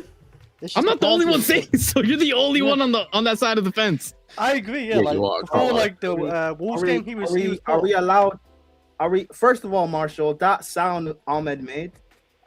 You need to. That's a sound bite. You need to clip. Second of all, it's just how you sounded it. I gotta VAR it. Yeah, you did. Second of all, we're allowed to slander Caicedo now? Yes, why not? Open the floodgates. Why don't Every we? player is allowed to get lessons, bro. Hey, that's crazy. I'm not gonna. That's crazy. It's crazy. We're talking Actually, about you know what? I'm not slandering Caicedo now. I'm not doing that. Let's move on. Sorry. No, I'm not. Please, RSM. I'm not. Can you bring up? Do you have Sanso stats that we can put on screen to talk about that performance or no? Yeah, I'll pull it up right now. It was like I saw like in game as well. Like I think 40 minutes before he actually made his first like ever pass, but like 100% like accuracy as well. Bro, pass. like he was some of the passes I was seeing from bro, I was standing up I was clapping. I literally stood up, I was clapping, bro. I couldn't believe what I was seeing, man. And by the way, a guy who doesn't get the minutes either. By the way, Marshall, on the Santos thing, this is a perfect example. You go back, I don't want to, but it needs to be said for this point of what we spoke about earlier in terms of like guys at the back making mistakes and whatnot, and like they can't play, they're gonna make mistakes. This is why you give guys time, because Santos's main weakness the whole season has been his passing. That's been like his short passing is calm. It's been those line breaking passes, the medium to long term passing. That's been his biggest issue since he's been at this club. Wow, and what has he improved on? 2 inaccurate passes in the game. Hold on. Cool. What has he been improving on week on week? Every game he's playing is that medium to long term passing, the line breaking passes. We saw it in the last game with Gusto, where he plays the ball in behind and Gusto decides to shoot instead of squaring it. We saw it again this game. The ball's forward, the ball's into dangerous areas. He's now got to a point, and it feels mad to say this, he's now got to a point where he's probably better than Caicedo in terms of passing on a consistent basis. Yeah, for sure. No, probably he is better than Caicedo. He is. Yeah, he's better. And this is a guy in Caicedo who I'm like, he's not obviously like a De Bruyne, Cruz, and Enzo Fernandez when he's not trying to, hit balls and hit them out of play. This isn't like that level of passer, but he's still a competent passer. And yeah, Santos is like, his passing has now improved that much since he's been given game time and since he's been allowed to play. And I'd say the only other thing that annoyed me today with Rossinha is let him play the full 90. Like, I know you're chasing the game. He did not need to be the one that came off. Like, he did not need to be the one that came off. And he came off for the lap, bro. Yeah. And it's like, if you need to take a midfielder off, take off Caicedo because you're chasing the game anyway. Take off Enzo because he wasn't doing nothing. Like, I understand people who say, oh, but he's our top goal scorer, whatever, this, that, and the other. But he didn't create shit after what's-his-face came on. But yeah, like, he's just improved massively. Like, so much. And this is what happens when you play guys like this. If you're going to invest in this youth thing, let these guys play. Let Esteval play. Let Santos play. Let Josh play. Let, Hato play. Like, let these guys play. Because you don't know what they're going to be unless they play. They might be shit. If they're shit, they're shit. I think that's the most jarring thing. We half-assed this youth project thing. Like, genuinely. Yeah, exactly. But that's something that I've mentioned multiple times, right? The problem is, bro, we've gone one foot in for the project, the one foot in for what I would like to call ready now quality. You can't do both, bro. You have to either go balls deep. Is it me or is he really low? No, he's really low. Okay, yeah. Speaking to the mic, talking to your mic or what's going on? I was about to say I'd say, is it on? Is the thing. Oh damn! They gave Enzo an 8. I thought Enzo was pretty good. Maybe if I switch. Enzo was not an 8. I don't think he's an 8. No, I do agree. I don't think he's an 8, but I thought it's decent. It wasn't even that bad. It's just he's not a winger. I was surprised an 8. This Enzo winger gimmick really needs to check die. to see you're actually using your mic in the settings. Scott, I think maybe I you think, switched off. I think the case is though you got Gittins and Garnacho on that left wing. So Well, you it's don't even still have the same. Gittins anymore. One second. wait, where's Gittins? He's Injured, injured. bro. torn hamstring. He's out for the, Tore- he's out for the tore his season. hamstring. Yeah, he's Yeah, out for the season, bro. He's tore his done. hamstring. Yeah, he's never won in a line of injuries. Yeah, no, Santos again, best midfielder on the pitch Bro, again. he was oozing, bro. Oh my! I told you some of the passes. I literally stood up and clapped. I couldn't believe it, bro. It was crazy. Bro, I'm telling you, how long has it been, by the way, since we saw a midfielder find Palmer in those half spaces? It was just like a punched pass, just right through the heart of the midfield, bro. It was so nice to see, man. That's also part of why, by the way, I think Palmer had a good performance because Santos was constantly finding him in the pocket of spaces that we haven't done for months now, man. And the other thing he allows us to do again, and I've spoken about this before, and I'm going to keep speaking about this, is he allows Caicedo to roam because he can be the guy that sits. He can allow Caicedo to just go and find the game, roam.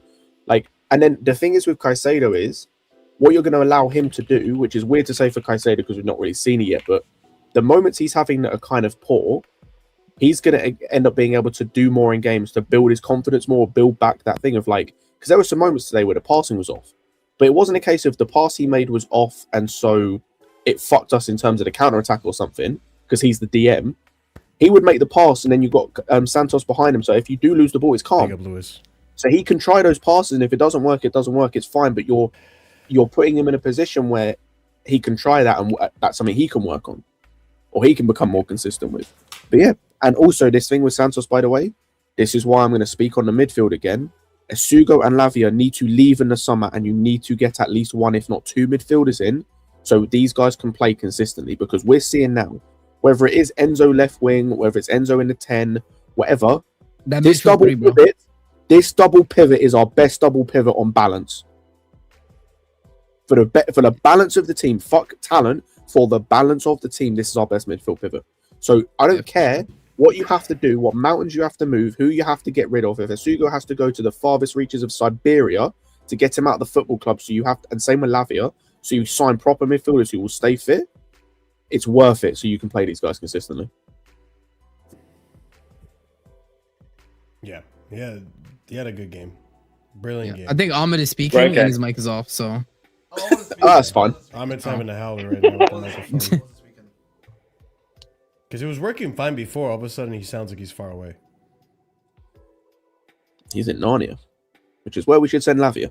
Yeah, we can't hear him. Alright, it should be fine now. It should be fine. Try to actually tap If you ask me though, I would probably find Sugu alone before I get rid of Lavia though, to be honest. I agree. I would loan out. Honestly, this sounds stupid because they've bought so many midfielders and they don't play some of the guys they've already bought. I'd send them to Strasbourg on loan. I would, yeah. But they don't play half the midfielders they've bought, so kind of a waste of time. I don't know. It's one of those things where, for me, just because of the fact that we've also seen Reese go into the midfield at times, I just think we need to get rid of Asugu, and then that'll be probably more than enough. No, But then you need a competent right back up. I was going to say you'd need a competent starter at right back for me. I'm sorry, Gusto. I've drawn the line in the sand. It's finished. It's finito. Brother is doing my nutting. Unless you're going to go and get someone like Douay from Strasbourg or someone else, bring Livramento back or something. I don't know. I'm done with him. Right. And then you still have the issue of Reese can't play every game and Lavia is injury prone. So you're gonna run into moments like we have at the moment where there is no backup. So I would still want if you're going to keep Lavia, that's calm. But for me, I'd have Reece James as the sixth choice midfielder in a pinch, and you still need another one. You haven't even seen a single play, and you're ready to get rid of the guy, though. Marshall, he hasn't played a minute of football for us since the start of the season. He's not going to until March. Hurt. Sometimes it's not his fault. Marshall, there's my point. My guy hasn't been fit for any point to play minutes for us from the start of the season till March. Hang on, Marshall. This is exactly what we said when Lavia was injured under Poch. We'll give him to Maresca, but no, he's broken. Okay, but Lavia is giving you 3 seasons of back-to-back injury prones, whereas Sugu's first season at Chelsea. No, Marshall. Ready to throw him out with the rest. No, Marshall. This is after. This is after Pochettino. After his first season when he was out for a whole season, he played 30 minutes. This is after Pochettino. This is after Pochettino. This is after Pochettino. This is after Pochettino. After his first season when he was out for a whole season, he played 30 minutes. Yeah. No, and I get that. He- I wasn't he- ready to get he- rid of Lavia he- then. No, You know? he can't be in the squad and relied upon. He has to at least go out on I was loan. gonna say, and the If thing- not, then and the sell thing him. is, like, that's the thing. Like me and RSM said, like ideally the best choice or the best case scenario is loan, so he builds that fitness elsewhere. Like so, Okay. send him to Strasbourg on I get loan. that, The yeah. other thing is like, and I'm just on this mindset now. I am sick and tired of this like load management and conversation about the medical team shit on a regular basis when it comes to these players, and not having guys you can rely on, and having to bring on guys or play guys in certain positions that makes no sense. I saw before the game today, I think it was like a day or two ago, it wasn't even a predicted lineup. It was someone's lineup for this game with Gusto midfield and Josh right back. But what the fuck are we doing? That's what's happening because Lavia and Asugo are not fit. So Yeah, but, those brother, guys I'm are not doing special. this. I'm not. Also, I'm not Marshall, doing by the this. way, just for argument's sake, like the reason why I would want Asugo to go first is just because I rate Lavia's talent much more higher That than also, Asugo's. That's about it. Again, Because they're like, both very injury prone, man. I think we've I- seen like 2 seconds of Asugo. we haven't even seen it. Well, actually, we went over this already, right? Like Club he World hasn't Cup played a was the last single time we minute saw in him the for- Premier for- League. I think Then we he saw him in played the 10 champs, and then he got injured in the champs. No, No, he did. No, RSM. He hasn't played a minute for us since the start of the season. The last time he Yeah, I'm played for pretty us, sure. We the only looked time over- he's we played looked for at us. it, Yeah, the only time he's played for us is in the Club World Cup. cool. yeah. No, he So, like, played for us this season off the bench against Liverpool. No, he hasn't. But no, Prime, yeah, he we hasn't. looked it up. Correct. We looked it up. It was Who are you? Mandela Are you effect. talking about Lavia? No, Asugo. Asugo, Oh, Asugo. Asugo. Yeah, I don't care about that guy. He doesn't exist to me. I'd get rid. I don't know why you guys are having an argument over one and the other. Get rid of both. No, We that's what I'm literally saying. just I'd get talking rid of about it. both and get in at least one. No, if but not two I midfielders. doubt. My argument though is I doubt that they would get rid of both. So if somebody No, is they on the won't. chopping block, I doubt probably they'd get gonna rid of be either. Asugo on alone. So Where we're gonna I'm get rid coming of- I doubt from they'd get rid of is either. where I'm coming from is that like I haven't seen Asugo play like consistently this season, and I only saw the beginning in Club World Cup where like I don't know what I can actually get from Asugo. Let's just say in hypothetical world, Asugo doesn't get sold this summer, and next season he's actually really shit. Then I'm gonna reflect and be like, you know what, we should have sold him when we did. But what if next season he actually ends up being a really good backup, like an Andre Santos type of backup, not the same position obviously, but he ends up being really good for us, and he's over his injuries. Then it's like, okay, cool. I'm glad I didn't pull the trigger. Whereas Lavia is now giving me 3 seasons of, okay, you are clearly an injury-prone player. I think you need to go. I know he's a good player, but you can't get over this. And as good as you are, I'm sorry, 2-3 games out of the whole season is not enough for me to like, you know, justify keeping you in the squad. Whereas Asugo, I haven't even seen you play a minute. Yes, you have unlucky this season with the whole hamstring thing. Maybe next season you're fit, you don't have to worry about it, and you actually give me some good performances similar to that's the level why- of Andre Santos.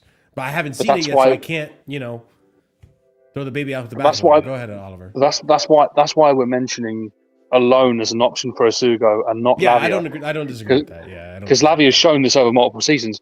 Asugo's shown it for one season, but we can't dismiss that still. So we can't take the risk of him being in the squad next season. That's the whole point. If you want to bring him back after he's been good and fit somewhere else, then fair enough. If not, then we're back at square one and just sell him. Mm-hmm. Yeah, I just looked it up, by the way, Prime, because you were asking, and we had this whole Nelson, the Mandela effect. Premier League, FA Cup, EFL, and he's not even in Champions League because he probably wasn't even in the squad for a Champions League game. Asugo has played 0 minutes for Chelsea this season. No, I was talking about Lavia. I thought you guys were talking about Lavia. Yeah, no. Yeah. Yeah, Asugo but has regardless, played 0 it's minutes. weird that you guys is having this back and forth conversation. They both have to go.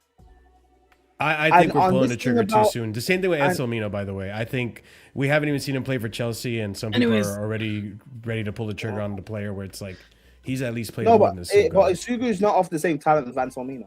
I gotta head out, but before I head out, I just want to really praise Joao Pedro. I think he has really come into amazing form under Senior.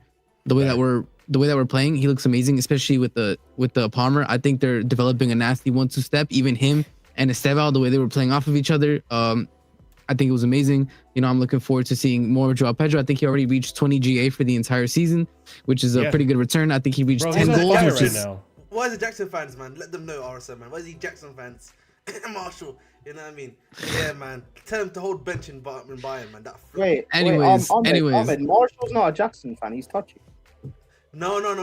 You know, Marshall decided to switch sides now, so we have to remind him. He's on the When other did side. Anyways, listen, I think right now, Joao Pedro is up to 10 goals in the league, which matches his best ever season. And we still have 13 games left. I expect him to score a lot more, especially the run that he made again, chipping the keeper. I mean, we already saw that against PSG. It's just something that he has in his locker. I think those are the type of chances that you want your 9 being able to finish. And he did. I can't complain about his hold up, everything Lincoln play. I think, probably if it wasn't Santos, I probably would have given him man of the match. I think he was excellent. Everything that we need in 9 that we've been looking for. So I just wanted to give Joao Pedro a bit of praise before I leave. But take care, guys. I'll see you. Of course. We'll see you around, RSM. Joao Pedro's in the purple patch. Well done. But back to what I was saying. Isugu's not on the same talent as Anselmino. That's fine. I don't know if I'm gonna call Joao Pedro a purple patch either, though, because when you for me, a purple patch means that you go through a whole season and you have 10, 13 games where you were good, and then the rest of the season you were irrelevant. I think Joao Pedro's had more. I think Joao Pedro, if you look at the overall season, he's had less bad games than good ones. Can I also point out something? I feel like Joao Pedro from December and January was shit, and now we're finally seeing. Well, not even December, January, maybe mid-November up until mid-January for 2 months. Brother, he was stinky. Brother, he was crap in October as well. With Joao Pedro, he was bad. He's been bad a lot of this season. Outside the first 5 games, 6 games of the season, and then the last 5 games we've had recently. Wow, it's been bad. Or he's 7. He's been really bad. But what I will say, it's great. He's on a purple patch now. Cool, and that you continue this until the end of the season, and then we can talk. Can I? Because the way the vim people held for Jackson, let's keep the same standard for a guy that's played English football for the last 5 years. Keep the same standard. Because this was Jackson's first season in the Prem, first season playing as a main striker, and people were on him for 2 years at Chelsea. So keep the same standard for Joao Pedro. I think Chris going to say, because Chris was trying I mean, we talk about striker, right? I feel like a lot of the bad games Joao Pedro's had is him playing as a 10 as well this season. When he plays as a strike, he's actually a lot more better. He's more clinical. He's actually the most clinical striker in the Premier League, still with the best conversion rate. I do agree, he has had bad patches in the season, but I just feel like we play him in that striker role, we'll get more of a consistent Joao Pedro, but time will tell on that one as well, because there's 10 games left or whatever. Jesus Christ, this guy's played every single Prem game. That's great, Chris, but I don't care about excuses or reasoning. I just don't think 10 role fits in no Prem. But people didn't allow Jackson to have excuses either. But he played strike. That's his best position. And people were telling me Joao Pedro's best position is not a striker. It's a 10. I disagree. Even Joao Pedro said himself strikes his best position this season. But the people were complaining when That's he was playing that. But Joao said himself strikes his best. So that's fine if you want to say that, but I'm still not gonna give that as that's fine, great for him. But he needs to continue this for the rest of the season. Not gonna praise him for a purple patch. I mean, yeah, he's got 21 GA, I forgot. He gets what? He's got 21 or 20 GA this season as well. That's great. Get me goals. I don't forget the assist. Get me goals. But every time he gets a lot of his chances, he puts them away. Don't say 20 GA. Get 20 goals. I know. But every time he does get a chance though, Prime, he puts away. He's quite clinical. Okay, goals in the Prem. I don't know how we've made this a Pedro versus Jackson thing, considering who wears our number 9 jersey. I'm not trying to make it I think Jackson. You can it's not for me. Because ultimately, Delap is just a non-factor, and fuck Delap, he's useless. I think that you can have a Jackson versus Pedro debate in a sense, because ultimately Joao Pedro is coming in and has had to be the Jackson replacement.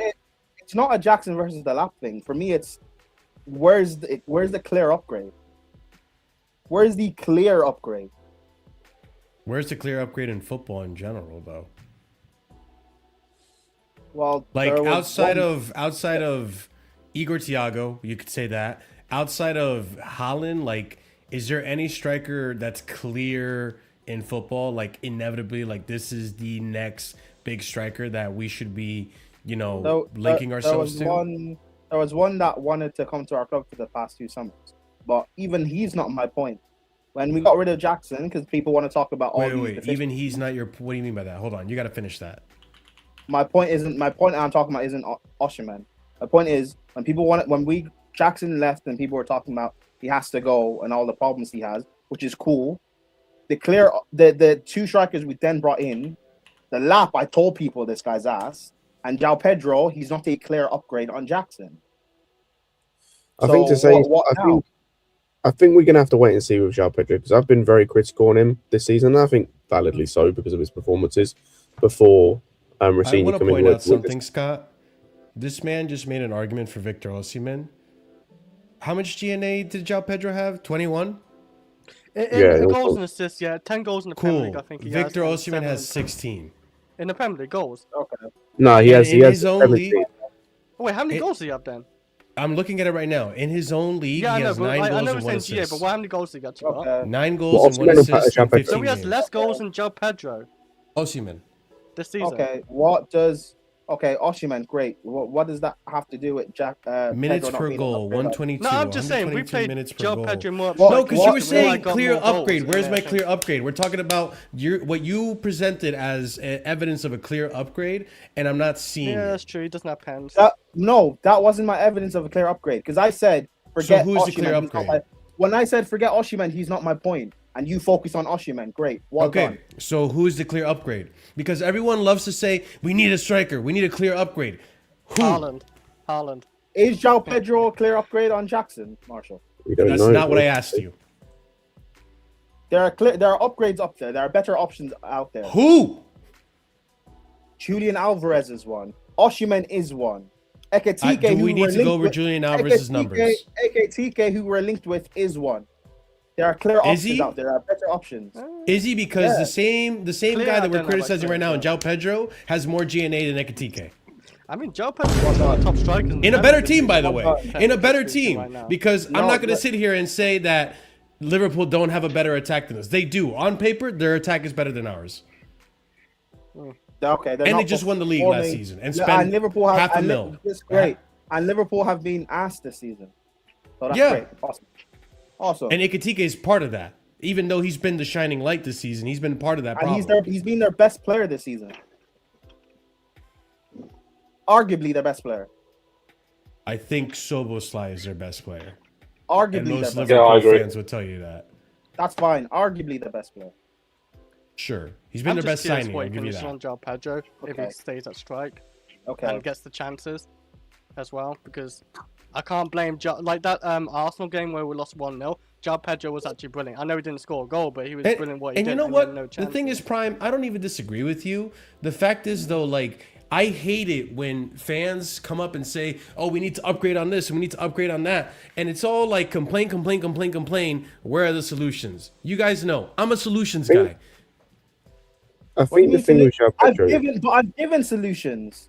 Alvarez has less GNA. Alvarez has less GNA in a worse league than Joao Pedro. Ekitike has less GNA than Joao Pedro. Osimhen in a worse league has less GNA than Joao Pedro. Plus, okay, Liverpool have been asked this season. So have we. Okay, that's great. And Atletico aren't good either. They don't play the way we play. They play defense. So you make excuses for these strikers. Where's the excuse for Joao Pedro then? I'm not making excuses for these strikers because people have also made excuses for Joao Pedro. But what I'm saying is still right. Is he a clear upgrade? I asked you, is he a clear upgrade? No, he's not. But we also there aren't options out there that I can be like not outside of Haaland and maybe Igor Thiago. So there are not better options than Igor Thiago. Where was Thiago last season? I think there is a clear upgrade of Joao Pedro. Igor Thiago, I believe, has 17 goals. No, I didn't ask about his goals. Scott, last season Igor Thiago was injured at Brentford, right? Yeah. He was injured, yeah. This first season. Where did they sign him from? Belgium, Club Brugge, I That's think. true. We do need. Interesting. So you can find better options out there in the world, right? Awesome. So find me better options than like Jackson and Joao Pedro. I'm not saying these guys are shit, So but they're not you're, of the you're level, not, no? So I get that. Are you gonna give Dastan Sapaev time at Chelsea or Omega time at Chelsea when they come here? I've not watched that Payev barring like highlights in the Champions League game. And So I have what no about idea if he's Omega? actually good. And Mega, again, highlights. I don't know how good those two actually are. Why? So when they come in and you said you wanted these talents that can be scouted like an Igor Thiago, then next season when they do play, I would be reluctant to hear your opinion now if you're just going to be complaining about them not giving them time. No, I would also say I want clear upgrades. But Zat Payev, for example, how isn't he like 16, 17? He's young. Yeah. He's 18. He's young. He's a kid. These are talents that are being scouted. Joao Pedro has been playing in this league, in this country for years. Also, the amount of penalties. That's true, HA. I forgot about that. Yeah. He's been playing in here for years. Can I come in here real quickly? Yeah. I was gonna say, I'd love to. Just Like, speak into your mic. I don't. I think for me, am I wrong in saying this about Joao Pedro? No, I don't. I just think the prime. You need to focus on not necessarily what you're trying to say, is what you're trying to come up with solutions for. Because I feel like you're being a little hypocritical. Because you're saying, yes, get me talents like an Igor Thiago that can be scouted. Right. And by the way, if Igor Thiago came in last season and Scott was on my panel, Scott would want him gone because he had a whole season where he was injured. Right. So the thing is, if you're not willing to give time to see what could happen with these players, then I don't want to really hear it. Like, in the beginning of the season, wait, let me just land real quick, Prime. In the beginning of the season, I was all for Liam Delap. I didn't think it would work out that cleanly because it's a different football than what you're playing at Ipswich. I was willing to give time. It's now been how many games of the season? And I admit I was wrong about Liam Delap, and he should go because he's absolute shit. He's absolute rubbish. I'm willing to give players time. But a lot of this fan base, not you, a lot of this fan base see 5 games and they're like, this guy's shit. And they don't realize, like, okay, if you give him next season, he could become the next Igor Thiago. Okay. Like, you're asking for scouting, a clear upgrade, but when it's a name you've not heard of, not you, but fans in general, they're like, what the hell? Get me an Osimhen, get me this. Not realizing Osimhen and Alvarez both have less GNA than Joao Pedro this season. That's great, but the fan base doesn't have anything to do with me. I mean, you referenced them a whole lot, Prime. So you're like, but you're talking about my opinion. Talk about my opinion. And also, I didn't say talent. I said get me clear upgrades. Which, again, I asked you what those clear upgrades are, but I don't want to go in circles. Yeah, and I've offered. Go ahead, Ahmed. What were you going to say? I'm actually going to help you out here, Prime. No, because is Joao Pedro a clear upgrade on what we had last year in Jackson? I think he will. Yes or no? Yeah. He's a clear upgrade. Yeah, he's clinical. We won't know that until the end of the season. I'm going to be honest. I think, but Scott, when you give him the chances, he puts it away. I think that's an upgrade in itself. He's been more clinical than Jackson when given the opportunity. The only problem with like JP, I guess, he doesn't shoot enough, or like at times when he's playing that 10 role, he's holding the ball a bit too long and stuff like that. But like, I think for me, up top when he's had those chances, he puts them away. I mean, you can say okay, but he's clinical. No. I think the best way to say it's okay. Yeah, I think. Well, Scott is right. We have to wait and see. Yeah, but as of right now, no. I did say that myself as well. Okay. As of right now, no, he's not. So I think it's a dual issue here. Okay. I do think. Listen, is Alvarez better than Joao Pedro? Yes, he is. But I think. Obviously, yes, he hasn't got the GA this season, which I think Marshall points out is a fair point. But at the same time, there's context, obviously, in terms of the way Atletico Madrid have been playing this season. X, Y, Z, right? So you're ignoring the same context for Joao Pedro, but we move. I haven't ignored the context for Joao Pedro. I acknowledge them. No, but like, I think, listen, if we brought in Alvarez, would he be an upgrade on Joao Pedro? For me, in my personal opinion, yes. But probably, then that, yes, right. But I think, but I can't. Okay, but I can also say Joao Pedro obviously hasn't been playing with Palmer, which is our best guy. He's also been playing with Pedro Neto, and he's still getting these numbers, which is fair to say. But either way, I still think, as I've said many a time before, he'll be better than him. Would Osimhen work for us? I think objectively no. Again, you see the way we're playing right now. The guys that we've got, Arsenal would not look. It would probably look the same, if not with less numbers. Right now, let's keep it real, guys, because we wouldn't be able to create for him. Mm-hmm. By the way, I would take Jackson back. I would take Alvarez in this team any day of the week because I do think like he could probably suit this team better than Delap. I mean, he will suit this team better than Delap. I'm sorry, different word usage here. But the original argument too about like, is Joao Pedro a clear upgrade on Jackson? Sorry, brother. I don't have to wait till the end of the season to just look at simply. I'm looking at Jackson's numbers right now. I'm including Conference League and I'm including Club World Cup in these numbers. Jackson has a total of 19 GA in 37 games played. Joao Pedro already has 21. You're talking last season or his first season? Last season. Cool. So Prime said, is he an upgrade from Jackson last season? No, again, Marshall, and this is why I'll push back. No, this is why I'll push back. Look at his first season. The reason why it was 100% waiting for me. Why are you comparing last season? Why not compare the first season? Mm-hmm. First season, then I give you. We have to wait because it's. That's what I'm saying. And ultimately, like, because I've had this debate about Joao Pedro. 23 GA in that first season, and he had 19. It was 19 in the league. So yeah, and keep in mind his first season, he also went off to AFCON as well. True. But that's the thing. True, Like, I think that Jackson just somehow got worse in the second season. I thought he'd get better. Really bad. And I think the thing with Jackson is Jackson had a similar thing that Joao Pedro's had this season, where it's like, what's it called? He had a bad start to the season. It was a couple of goals, and then got better in the second half. Joao Pedro's kind of doing the same. But like I said, I think the thing with Joao Pedro is he's definitely a better footballer than Jackson. I don't think anyone can deny that with the way he plays football. He's a better footballer. He's more clinical as a striker. Better finisher. Yeah. But 100% he's more clinical as a striker. I think the thing with Joao Pedro, and I've had debates with this about people, and ultimately I've said before my criticisms on him previously, I'll happily walk that back and say I was wrong about him. Is if he gets like a clear, if he gets a clear upgrade in terms of goals and assists ultimately, because for all the other stuff, extra stuff that he does do really well, like we saw in the last game, didn't score an assist, had a really good game outside of that, had another really good game today. Again, all the other stuff outside of just the goal that he got, and I think did he get an assist as well? It counted as he won a penalty. Like it counted on transfer market, but it wasn't. Anyway, if he can get a clear upgrade on goals, and if he continues the rate he's at, he will, by the way, like he just will, then he's definitely a clear upgrade in that sense. Because ultimately, when it comes to our striker, as much as doing the extra stuff is all good, well and good, it doesn't really matter at the end of the day, because it didn't really matter for Jackson. You have to put the ball in the back of the net. Yeah, have to put the ball in the back of the net, or you have to create for other people to put the ball in the back of the net. So ultimately, like that's what I said. Like if he carries on the rate he's at, he will pass it. Like he's 2 GNA of Jackson's both league total and then season total.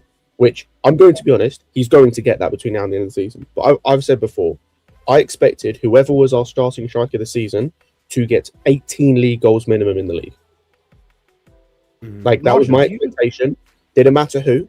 So he has to get 8 between now and the end of the season, which should be manageable with his form and how he's playing. But that was the bare minimum I expected. If he gets that, then 100% like there's no debate. If he gets 15, then to me it's not a real clear upgrade. It's a marginal upgrade. He's 100% an upgrade on Jackson as a player, but it's a marginal upgrade. It's not the clear upgrade we thought we were getting. Can I also add to that? Like Jackson had a Palmer who was creating a lot of chances last season. That is the other element to this as well, actually. Like True.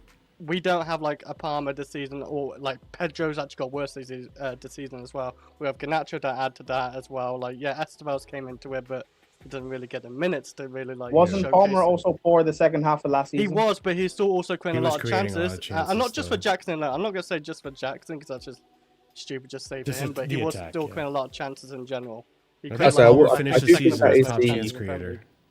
that's the other element of this, where like, and I think you see it from these last 2 or 3 games or so. I do think that Joao Pedro has missed that. Like, I do wonder what would have happened like in some games earlier on the season, despite how poor he was playing. And people can talk about the goals and everything. We are not going to go back and talk and try and convince ourselves that Joao Pedro wasn't for a good majority of the season playing like shit. Just the performances were not good enough. Thank you. I do But agree. if I do wonder, even with the poor performances, number one, whether they would have been poor performances, excuse me, with Palmer is number one, and number two, even if there had been poor performances, whether he would have still done the Enzo Fernandez, Bruno Fernandez thing of, you know, getting a goal or an assist despite being poor. Basically, what he did against Tottenham, like Tottenham, he wasn't good and still got a goal. So, like, Scott, would you have accepted that? Would you Say accept again? that? I think I You would have accept accepted it. I think I would have accepted it because from a striker, I can accept it from certain positions, right? For certain things, striker, I can, and kind of attackers in general, I can kind of legislate for it. It depends on how bad, right? Like a Pedro Neto who was basically playing like shit every game and getting a goal or an assist every game. But or you mentioned like Enzo. You mentioned like Enzo Fernandez. Enzo, I can't allow it because of he plays in the center of midfield. I can't like it's just a position where I don't like my central midfielder playing like shit every week. Again, because it was mostly in the pivot. If he plays left wing and does it, it is what it is. If he plays left wing and does it, I don't care because you're playing left wing at that point. You're not in the pivot. You're not being a problem. Marshall, do you think Joao Pedro? Do you think Joao Pedro can be world class, or even top class? Yeah, I think there's potential there. Okay. Maybe not this season, but do you think Jackson is? Do you think Jackson's really good, or great potentially, or is great? Yeah. Sorry. He's a good player. Yes. You think he's a really good player? I think he's got potential to be an amazing player. Yeah. No, but I'm talking about like. Okay, no, you're not getting my point. Never mind. I don't think you're trying to lead me down a way, and I'm not going. It's not me not getting your point. It's just I don't agree with what you're. I'm trying to show you that I don't see that he is a clear upgrade. Even him being like what Scott said, marginally better. It's not a clear upgrade. Being marginally better than someone else doesn't make you clear. But again, like this is where we're going in circles, Prime, and I already told you. Okay, who out there is actually a clear upgrade? And that's the problem. Like, if there's no clear upgrades, I can't get upset about our team. Hold on, because this is maybe why you missed my point, because you keep trying to just keep saying like I can't get really upset at the club when there's not actually a clear upgrade out there. That I'm like, you fucking assholes, you missed out on this. Because even the players you named, they're not doing great. They're not. The players I named are better options than getting Delap and Joao Pedro. Yes. Not Delap, yes. Maybe not Joao Pedro. But getting both of them. Because you could have got Ekatike and Joao Pedro. You could have got Ekatike and Joao Pedro. How many goals has Ekatike scored this season? Or you could have got But Chris, regardless, they would both cook. They would both cook. No, if we had Ekatike and Joao Pedro, they would both cook. We'd have an amazing attack. By the way, Ekatike has dropped off massively this season. You could have got Walton. Oh, great! Like Joao Pedro did as well. No, I'm just saying. You saying the clear upgrades, but he's dropped off massively. No, but you could have got both. You could have got both. What you got is the lap. I don't mind. I said that back in the last season and in the summer, the lap is not good. He won't be good for us.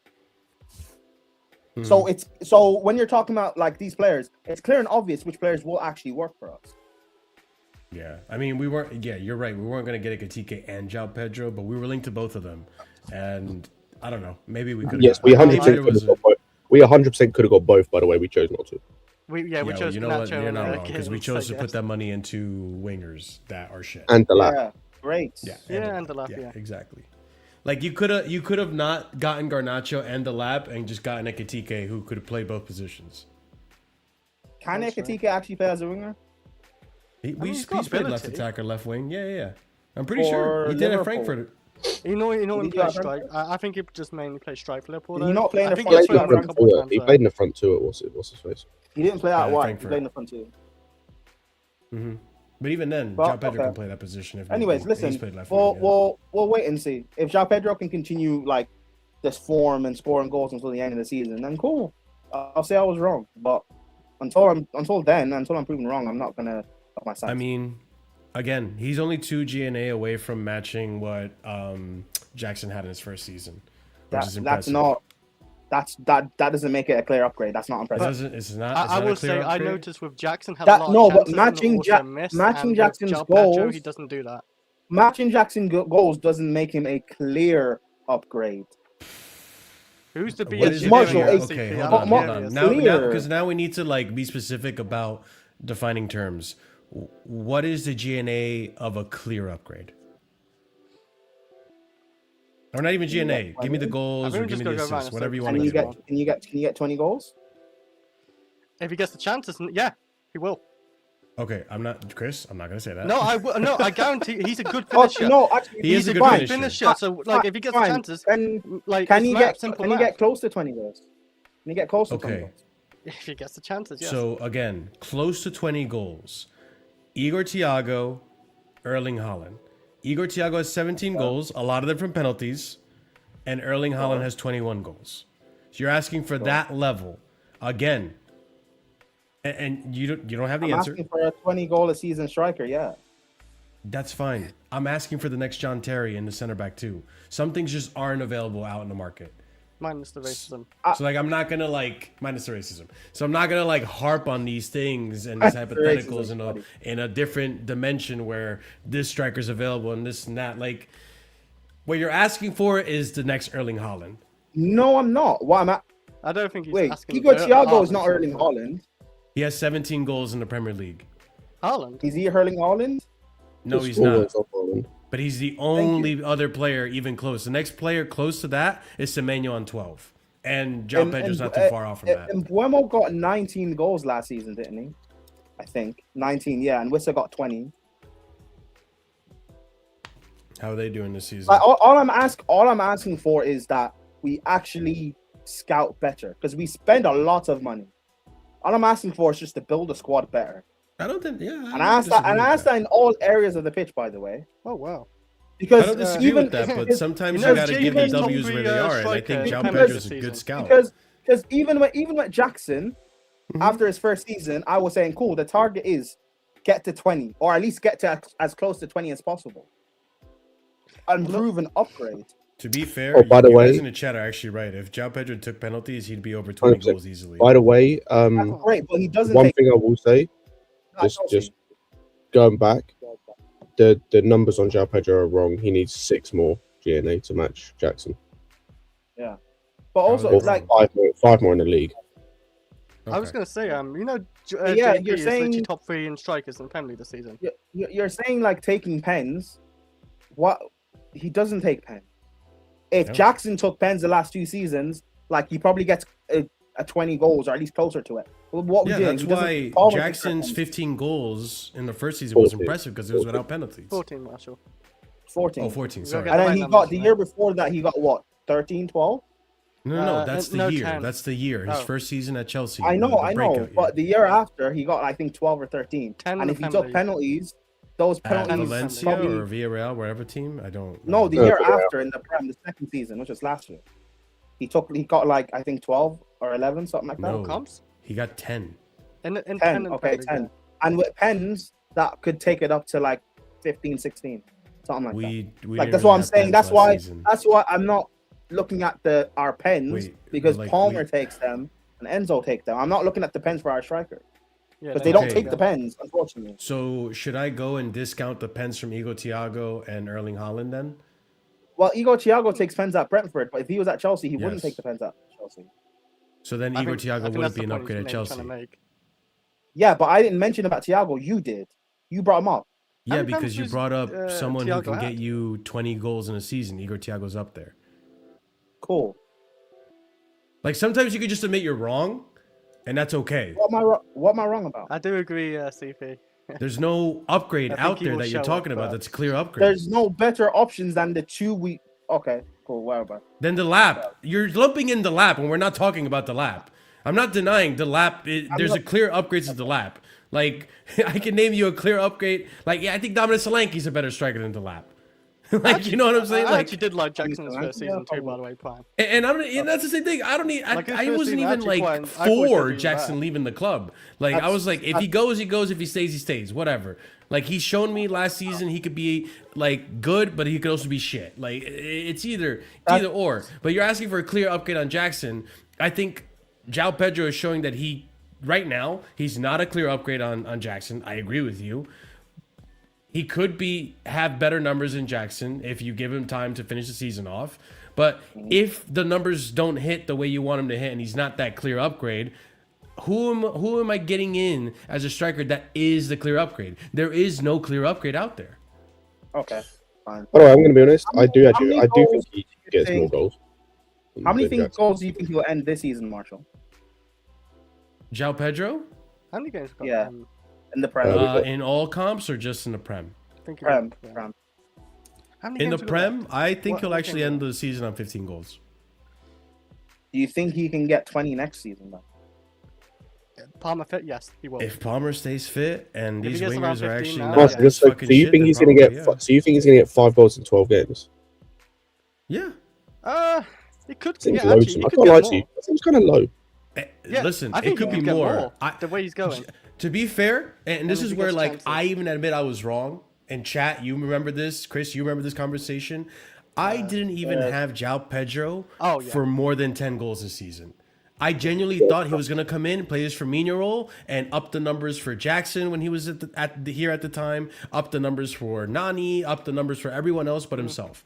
Like I thought he was gonna play that Firmino role of just creating for everyone else and from time to time getting a goal. Honestly, I think he gets 17. I didn't even want him. I did not want. Because I look at 60 mil. our attackers, and we need people we can consistently rely on to score goals. And like Joao Pedro's the kinda last been that guy, I can't non-existent, lie. we can't trust our wingers to consistently get goals. Like, and even Esteval, the guy's 18. I don't want to have to rely on him. Palmer, it looks like he's starting to pick up form now, so cool. But, Hopefully. and then there's Joao Pedro, so we're going to be relying on those two to like end the season well and finish in the top 4, top 5 for Champions League football. 16 non-pen goals from Holland. And how Best many do we striker in have? the world on penalty goals. I can't lie to you. The using the non-penalty goals I and don't penalty like that goals either. as Chelsea fans might be the Yes, single. it's called It might be the single stupid Right now, yeah. single stupidest argument we might ever use. Considering who our top goal scorers are of all time, and who our top goal scorer was 2 years ago, and who is currently our second top goal But you scorer. know that's The always the reason why- narrative, Scott. but Like Scott, they use the penalties reason why against it, even the though- reason why personally I'm looking at it is the striker we bring in isn't going to get to take pens. No, I don't care about all that though, because we said the same about Joao Pedro, and he has he has doubled his non-penalty goals from definitely, yeah. Brighton to his. I really don't give a shit about that personally. Like if you can just the thing with our strikers, if you can just find them chances and they're a good finisher, then it is what it is, and they have to fit the system. I think that's the issue with the lab. You think anything I'm saying is like crazy by saying that like I don't think he's proven yet to be enough clear upgrade. I think the discourse around Joao Pedro after this game is just weird. Like in this debate is weird. Like again, he's on course to beat Jackson. Whether he gets what I expected or not, I think he gets 17 to be fair, probably, or around 17 to finish the season. But as long as he keeps scoring, I don't care. Like as long as he keeps scoring and performing, like more power to him. Like he's in great form at the moment. It's not as many as I thought because transfer market for some reason are counting the penalties, which is Do you think weird. they should count penalties as assists though? No, I kind of feel they're like, not assists. Really, They're 'cause not they assists. just, They're it's a not free goal, well. basically. Is that Whether they that's why the are numbers are off. Okay. whether they are Yeah, counted Timo or Werner got a not. lot of assists because of that. You know, Chris, whether they are or not, the Premier League does not count them as assists. No, yeah, the Premier Like, don't. some But stats. the That's why he's on. That's why he's on. Yeah. That's why he's on 14 and not 17. But even so, Okay. it's 1, 2, 3, 4. It's 5 goals and assists in the last 5 games. But all Like I he's care, getting on average a goal or an assist every game. Like if you continue that up from now to the end of the season, you are like, I know he's not going to, because it's almost physically impossible for any striker in world football, or nearly any striker in world football, to do that. But if he does that from now to the end of the season, he's going to end up on 26 GNA. But not even continue the goals. If you continue the performances, then yeah. Like I don't mind saying that I'm proven wrong at the end of the season, because that means we actually have a quality striker, or you know what I mean. So, but yeah. I'm just saying, as of right now, I don't agree that it's a clear upgrade. No. That's fair. I know. I just like. Marshall, is that me being Am I wrong in saying that, or do you understand now? No, I get it. He's not a clear upgrade. I think initially you were requesting a clear upgrade. That's where I was asking you who, because there's no clear upgrades out there. Okay, we can agree to disagree. Well, I think there are top. I said, I think there are top players that you can buy in any position out there. Yeah. Everyone you named is not having as good of a season as Joao Pedro's had. That's fine, but go and scout, because and not even just say with the striker with Joao Pedro. We spend enough money where we should be buying better. I don't disagree with that. I agree with that 100%. And you're saying go and scout. Let's see. When people say I should name better options, I've not spent 2 billion in 4 years. Yeah, no, I understand that. But when you say go and scout, then Satpayev, Omega, coming next season, Omega, let's see what they do. Because these are the guys that we scouted, and I know we haven't had the best scouting, but sometimes it does hit. And maybe we get a clear upgrade from there. But time is going to have to tell. There's no one I can name you right now that just slots in and gets me 20 goals. In the world, wait. I disagree with that. It's just whether they're available or not. There's no one in the world, barring Haaland. There's no one in the world that is better than Joao Pedro. Even with open play, he would hit 20 with Chelsea. He's on 16 as I said. There's no one in the world that's a clear upgrade to this team. Yeah, there is. No, again, yes, but again, so that's basically what I just said. Then. Wait, Prime. Scott, Mbappe too, who? yeah. I'll entertain this. Who? Kane is obviously. Kane, Mbappe. Okay, no, take out Haaland and Kane. Obviously, take out those two. Sure. Name me. You can't. You're Mark Marshall. You tell me you can't name me anybody. But even Osimhen's not really available to us because we weren't paid the wages. That's fine. No, but that's fine. Forget Osimhen. Name me. I'm asking Marshall to name me. You're saying there's no one. There's no clear option, or than Joao Pedro in the world. No one. I'm not saying there's no one. Like, we could have gotten AKTK, who would have been a different profile player. Maybe he's a clear upgrade. You can look at, for example, let me think. Endrick could potentially be a clear upgrade on Joao Pedro.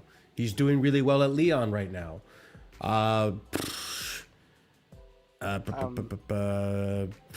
Like, you really put me on a spot. I wasn't ready to think about this. Can I say XTK has the same amount of goals as Joao Pedro in the Premier League this season so far?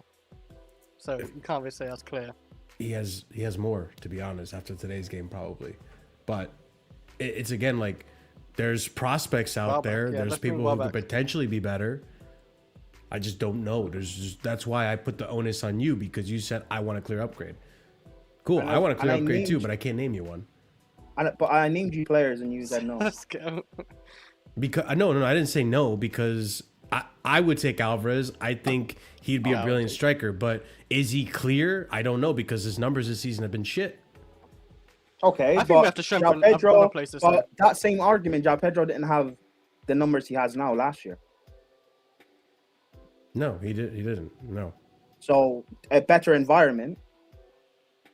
But that's if, ands, or buts, or maybes. Like we're like, do you want to have a hypothetical argument, or do you want to have an argument based on facts and like stats and shit?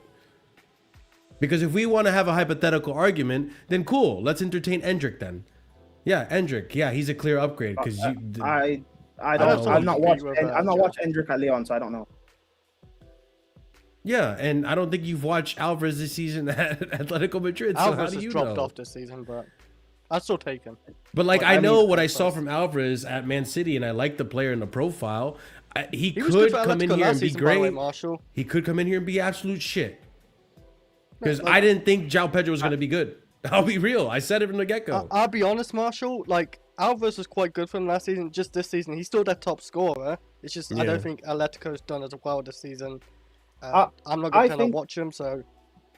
I think it would also help me if we had forwards where we could get goals from all of them, then my demand of having a striker that actually scores goals or scores a big volume of goals would help. But we don't have that. Why the demand is on the striker? The thing is, though, like, okay, we at least can admit we have a competent enough striker why not build the areas where I know there's clear upgrades out there? Like, I know there's a clear upgrade out there for the left wingers. Like, I'm sorry. Even though I don't like the player, Leao would have been a much better player than fucking Garnacho. I still, to this day, believe Malik Fofana would have been a clear upgrade on Garnacho. We had a chance to get Kvaratskhelia, who would have been a clear upgrade on Garnacho. Like, there's players out there that I could talk about in the wings that are better than what we have in Garnacho. I agree, Marshall. Somerville, the guy that we just played two game weeks ago, clear upgrade on Garnacho. Somerville only started scoring goals a few games. Do you want Garnacho or do you want Somerville? Neither. Well, Somerville's better than him, but neither. That's my point. He's an upgrade. Even Lookman, yeah, thank you so much. Lookman would have been a fantastic upgrade. Oh, I've wanted Lookman, but yeah. Yeah, and I don't disagree. I knew it wasn't going to happen. He hasn't done that well this season, right? Morgan Rogers. No, he's a good. Yeah. Lookman, the first half of the season, the manager was beefing with him. I wasn't really playing him, but he's at Atletico Madrid now, and he's played 2 games to be fair, but he just moved. So. But yeah, okay. Cool. Like, I don't know what Gordon's situation is at Newcastle, if he's like on his way out or whatever. He's been asked for a year. I would take him over Garnacho any day. I mean, yeah, but I mean, they're upgrades. The bar is low. Yeah, that's what I'm trying to get. Gordon, on the left wing. Unfortunately, based off the last year or two, Gordon's not like necessarily a clear upgrade, or he is a better upgrade, obviously, but not like. If we had competent attackers all around, my demand on the striker getting 20 and being a big goal scorer lessens, but we don't have that. That's why I have a demand on Joao Pedro and Palmer both scoring goals. I think if you get an upgrade on those wings, our strikers eat a lot more. That would be the biggest thing. Because if we get top wingers, like Semenyo would have been a big upgrade. I'll even admit that at this point. Rashford at the left would have been a big upgrade. Like Rafinha back, like when we were in for Rafinha. Like, there's so many options on the wings that if you could upgrade on those positions, which I think are much more dire than the center forward position, the striker position, if those positions get upgraded and our striker is still pulling these kinds of numbers, then you know what? I go full-hearted with your argument. I agree with that. Because I look at, for example, Liverpool with Salah, hard to judge now. Mane. Yeah, Firmino wasn't getting 20, but because they had big numbers from Salah and Mane, it was okay with Firmino only getting 10 or 11. If Joao Pedro's max is say 15, that's fine if I have Lookman on the left who's also getting say 18 and Palmer gets 22 and then Estevao on the right is getting 12 next season. That's fine. That means Joao Pedro's only getting 15 goals is not a problem, because by add up all the numbers, and that's, I don't know, that's quick math, I don't know, 50 or something, I don't know, but that's, we don't have that. That's why the big demand is you're my 9. I need to be able to trust you with goals. Yeah, the only issue we have is that I don't think we have a system that focuses on the striker. We have a system that focuses on wing play. I agree, and the wing plays ass. It hurts us. Yeah, exactly. It hurts us a lot.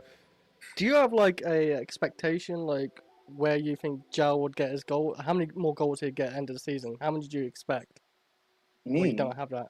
Yeah. I didn't think he could get to 15. Okay. I was just wondering what number you thought. Yeah, I didn't think you can get to 15. I didn't do a goal. I didn't think it was a goal thing at the start of the season. I don't think I did anyway. So I didn't expect them to get more than 14, 13 at the start of the season because of last season and many seasons at Brighton. Yeah. And then at Chelsea, it's a bit different. Yeah. But yeah, we'll see what happens in the summer when we sell Neto and Garnacho is our most experienced winger. It'll be an interesting conversation. Prime, not Prime. CP, talk to me, bro. Yeah. I'm finishing off my gym set and I hear the biggest BS I've fucking heard since the afternoon when Prime was putting at Lewis's stream was putting it more on Chalobah than Josh, which was what the fuck. Anyways, what do you mean Joao Pedro's not a clear upgrade? This man can actually head the ball, which Jackson fucking couldn't do ever in his life. He can actually score outside the ball. You know what? You know what he has? More traits that are able to develop to be a better striker than Jackson, because he can actually head the ball and he can actually score from outside the box, which Jackson fucking could never do. You put all of that in the chat. I know. And on top of that, like as I put on the chat, Jackson literally had God-tier Palmer in form when he got those 14 goals, when Palmer had 22 fucking assists and some stupid 50 GNA in the league alone or some bullshit. Are you talking about his first season? Yes, because that was also Palmer's first season when Palmer was literally God tier in his playmaking. We also had Pochettino, which was great. So I mean, attacking wise, yes, actually, yes. The whole thing was he didn't give a shit about defense. One of the highest. And that's why I'll look it up. We had the most goals that season. Yeah, we scored a lot of goals. I'll look it up. Pochettino's thing was, as we said, he broke a Chelsea record of most goals conceded.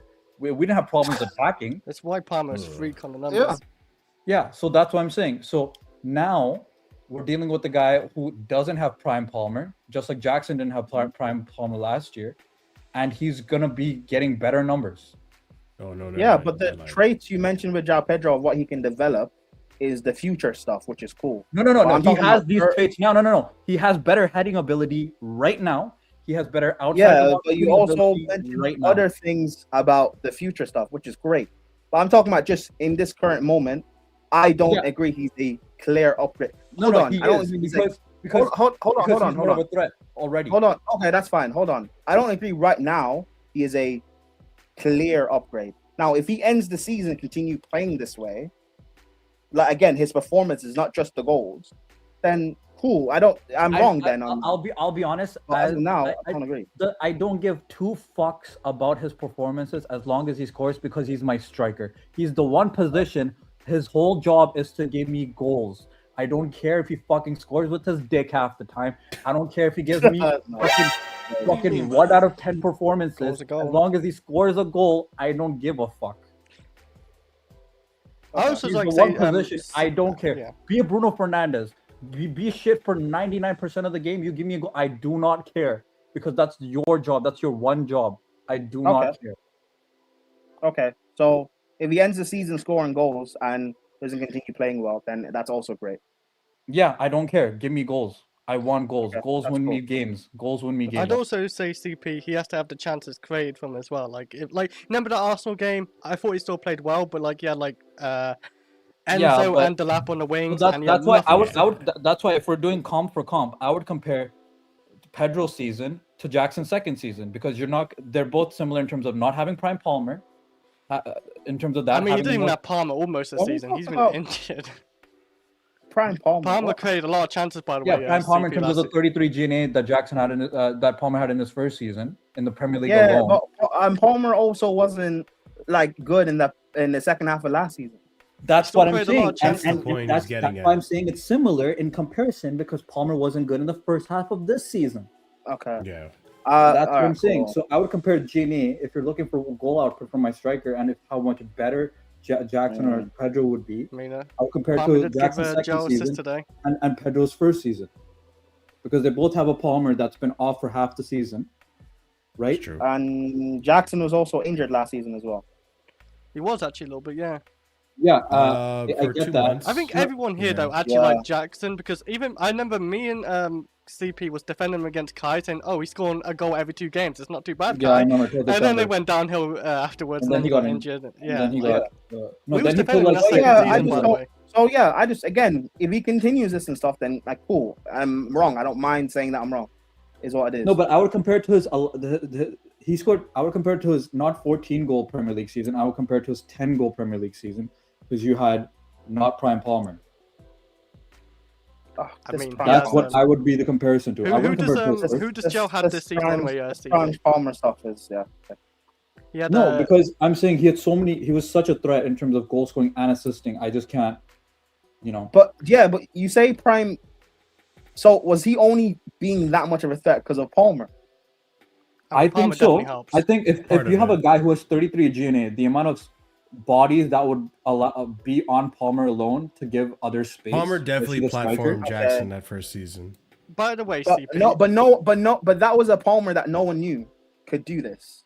No, we understand, but when Yeah, that's when fair, you're scoring so many goals through halfway through the season, you're definitely gonna you're definitely gonna freaking pivot that real quick. Okay, Yeah. true. Because no one thought Haaland was gonna score that many goals, and that we saw him scoring amazing goals in Dortmund. But we're like, this is the Premier League. We've seen so Yeah. many Can I also German add players. CP? Oh, sorry.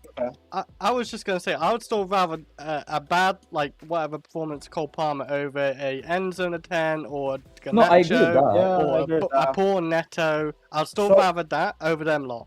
He doesn't even So get okay, that at all. so CP. So that for example, right? Yeah.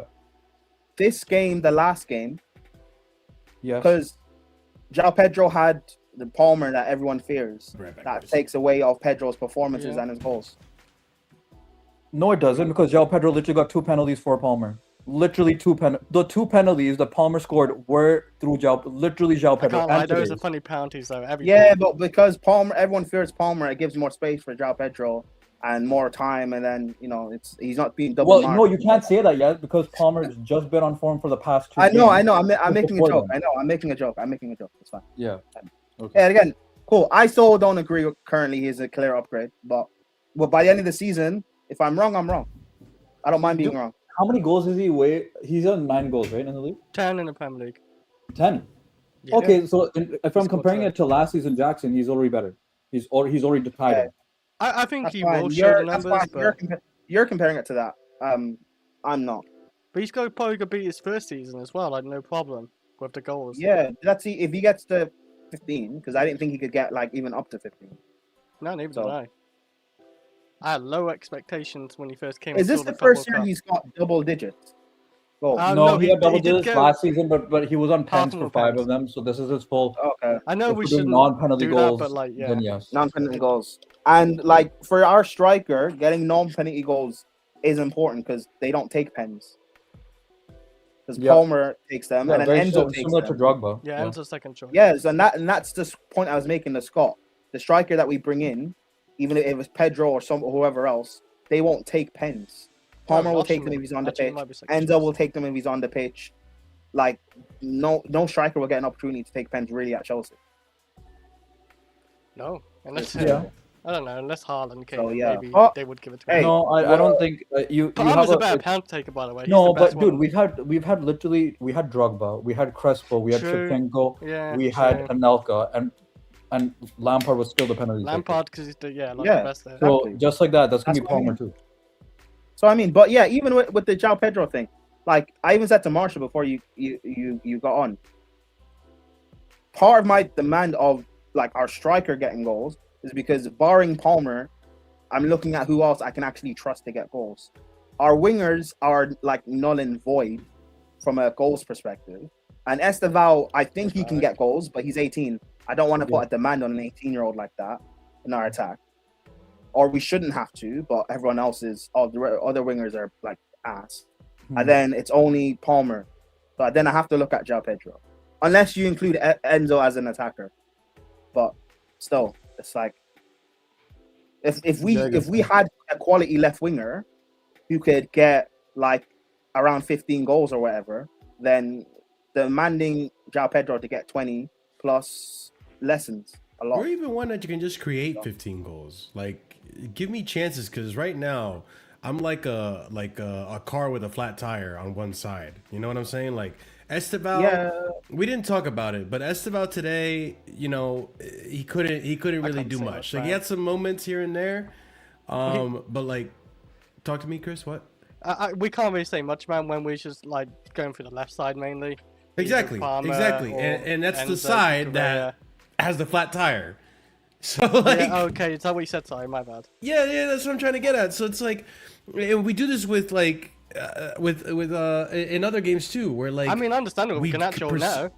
The West Ham game. The West Ham game is a prime example. Like, we kept going on Garnacho's side, even though you had, I think it was Esteval on the other side, or maybe Was Neto. Esteval done? I didn't really watch that game. I don't remember that one. Missed. Like, it was Marshall, just like- you do me a favor for a second. What's up? Bring up Fatter's last comment, please. What if Fateh? Oh, Jesus Christ. Okay. 2 hours, 39 minutes. I'm gonna screenshot that for evidence. Thank you. Sorry, Marshall. Continue. It's fine. But I'm just saying, like, if we were fully, pushing out at full capacity on the attack, then, like, for me personally, I would look at Joao Pedro's numbers and be like, this could be better. This could be better. But because we're not on full speed in terms of the attack and how, like, poor that left-hand side's been, how Palmer hasn't been fit for most of the season, like, I can't really put too much stick on Joao Pedro. So it's just like next season too. I don't know. Like, I'm the other way around. Because, like, even with Palmer, before we knew about him carrying his groin injury, there was so much emphasis on me of him being poor because, like, you're our best player. So you're your best attacker. I have to look to you because I can't trust anyone else. Yeah, but I mean, and it needs to be the same with Joao Pedro. You could also look at the manager too, right? With Palmer in that instance, like true. It looks like Maresca was really holding him back, and the reality is that like Rosinha lets him play a little bit more freedom. No, I know. Obviously the manager too, but like you get my point because I just don't trust. I just don't trust the other attackers to consistently get us goals. Yeah. So I have to look at someone. But that's the problem. Like we went over this, right? Like where it's like, it's because our system relies on those other attackers that have been poor. Like again, it's like relying on a car that has a flat tire to get you to work all the time. It's at one point it's just not gonna work anymore. You're gonna waste a lot of gas. You're gonna cause a lot of problems. Fix the fucking tire, and then we can talk about how we get to work. You know what I'm saying? But it is what it is. I do want to wrap it up though, because we're almost 3 hours in. We don't want another debate. No, I would like to. I have a lot of stuff I got to do, so I'd like to get that done. And my also, bad, Mark. It's all good. Also, like, there's nothing else to talk on the game really. Like we're wrapped up here. You gotta call it quits when it's time to call it quits. I will say Sanchez, 3 games should have got clean sheets. I'll say that. True. But I don't praise Sanchez, Marshall. Yeah. See, now we're just praising Sanchez for the sake of praising Sanchez, so you don't have to say that's not true because I said this on Lewis's channel.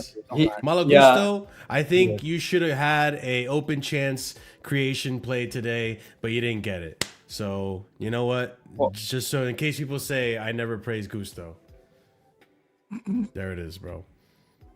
And Pedro Neto, there should have been a Cucurella at that far post so you could get an assist, just in case people say I never praised Pedro Neto. Are you not going to say Joao Pedro should have got a brace? He should have, actually. To be fair, Joao Pedro should have had a brace for those of you who say I never criticized Joao Pedro. But clear upgrade, yeah? Anyway, industry. That's broad. My clear upgrade would have got a brace, but whatever, man. We would have won the game. Man said his clear upgrades Osimhen or Alvarez, who has less GNA than Joao Pedro this season. Well, they don't get to play with God tier Palmer. There you go. That's the excuse. That's true. They don't get to play with God tier Palmer. We all know Palmer is God tier. All right, big up every single one of you. Copy and paste the rated message because we're ready to raid out to Saeed TV. Appreciate every single one of you. Smash up those likes on your way out if you haven't done so already. Be sure to subscribe to the channel if you're new here. If you came from Jimmy's raid, big up to you. Sorry. Really appreciate the raid from Jimmy.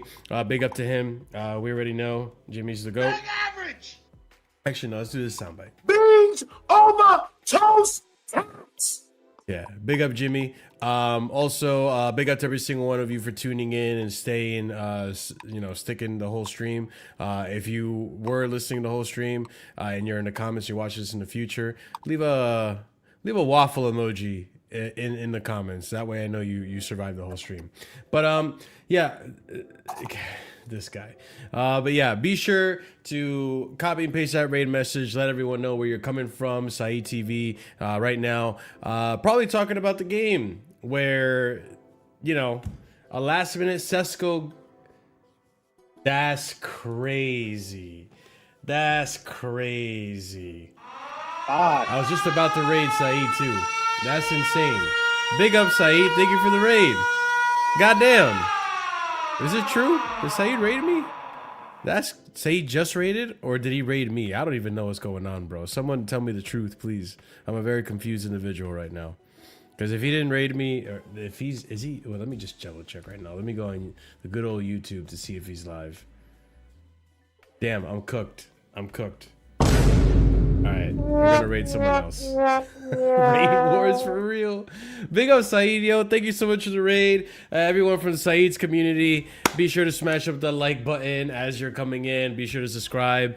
Saeed, thank you so much for the raid. Big up to you, brother. I'm gonna see your reaction to the game in a bit, because Prime, Prime, before that draw, we were in 4th place and United were in 5th. And we were there on goal difference. So we could have been 2 points ahead at some point. And today, if we had won like we were supposed to, we would have been ahead of them.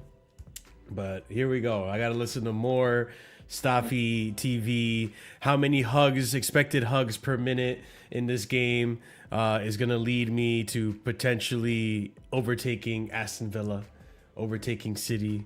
And then I got to hear about potentially a title race talk. But you know. Have you found, are you trying to find someone to raid? No, I already have someone to raid. I just gotta actually set it up. But United fans that are here in the chat, big up Staffy. United fans that are here in the chat, hey, hold that 5 in a row. Listen, United fan, you're never gonna cut your hair, bro. You're never gonna cut your hair. Apparently he's actually really upset. You're that never he didn't get gonna. his haircut. Good. Listen, I hope United go unbeaten from now until the end of the season, but they never win 5 in a row. Good. Bro. Good. Won't cut your hair, bro. Keep the gimmick going. Keep it going, bro. Die on the hill. Keep the gimmick going. Let's go. He created a monster he can't uncreate. Yeah, man. Don't cut your hair now. It's funny too, because I know it pisses some people I know off a lot. So I'm kind of here for it. I can't lie. I'm kind of here for it. Oh my days. But big up every single one of you that came from the Saeed TV raid. Really appreciate your time, even though it was short. Saeed, thank you for the raid. I found another person to raid. I'm sorry guys, we're just pawning you off because I was about to end and raid you guys, but here we are having raid wars. So yeah, smash up the like, really appreciate it. Subscribe to the channel if you're new. Also, memberships, we have 4 different tiers starting at 99p with some pretty cool emojis you can get at just the first tier. But if you are a proper casual and a higher tier member, we give shout outs to at the end of every show to these guys, and those shout outs are going to go to Lanray Sadiq, A Soliman, EE, and Adrian. You guys, thank you so much for being proper casual tiered members or match going tiered members and so on and so forth. And thank you everyone as well who's just just a casual member. We appreciate all those guys as well. But yeah, we're gonna rate out to Tariq Peterson. He's probably doing a bit of a preview. I think they're playing tomorrow. I think City are playing either tomorrow or Thursday. Let me check the schedule real quick. No, they're playing tomorrow at 2:30 against Fulham. So probably previewing the Fulham game, see what happens. I hope they win. I can't believe I'm even saying that. I hope they win because we just don't want to hear Arsenal fans. Let's be real. But that being said, go ahead and show some love to Tariq Peterson. He's talking about City. And we'll catch you guys again either... Let's see. I think I'm going to do something tomorrow. And if not tomorrow, Thursday. So yeah, stay tuned. Stay notified on Casually FC streams. Appreciate you guys coming along. Raid message right there for you to copy and paste to Tariq's chat. And we'll catch you again next time, guys. Stay casual. Peace out. Have a good night.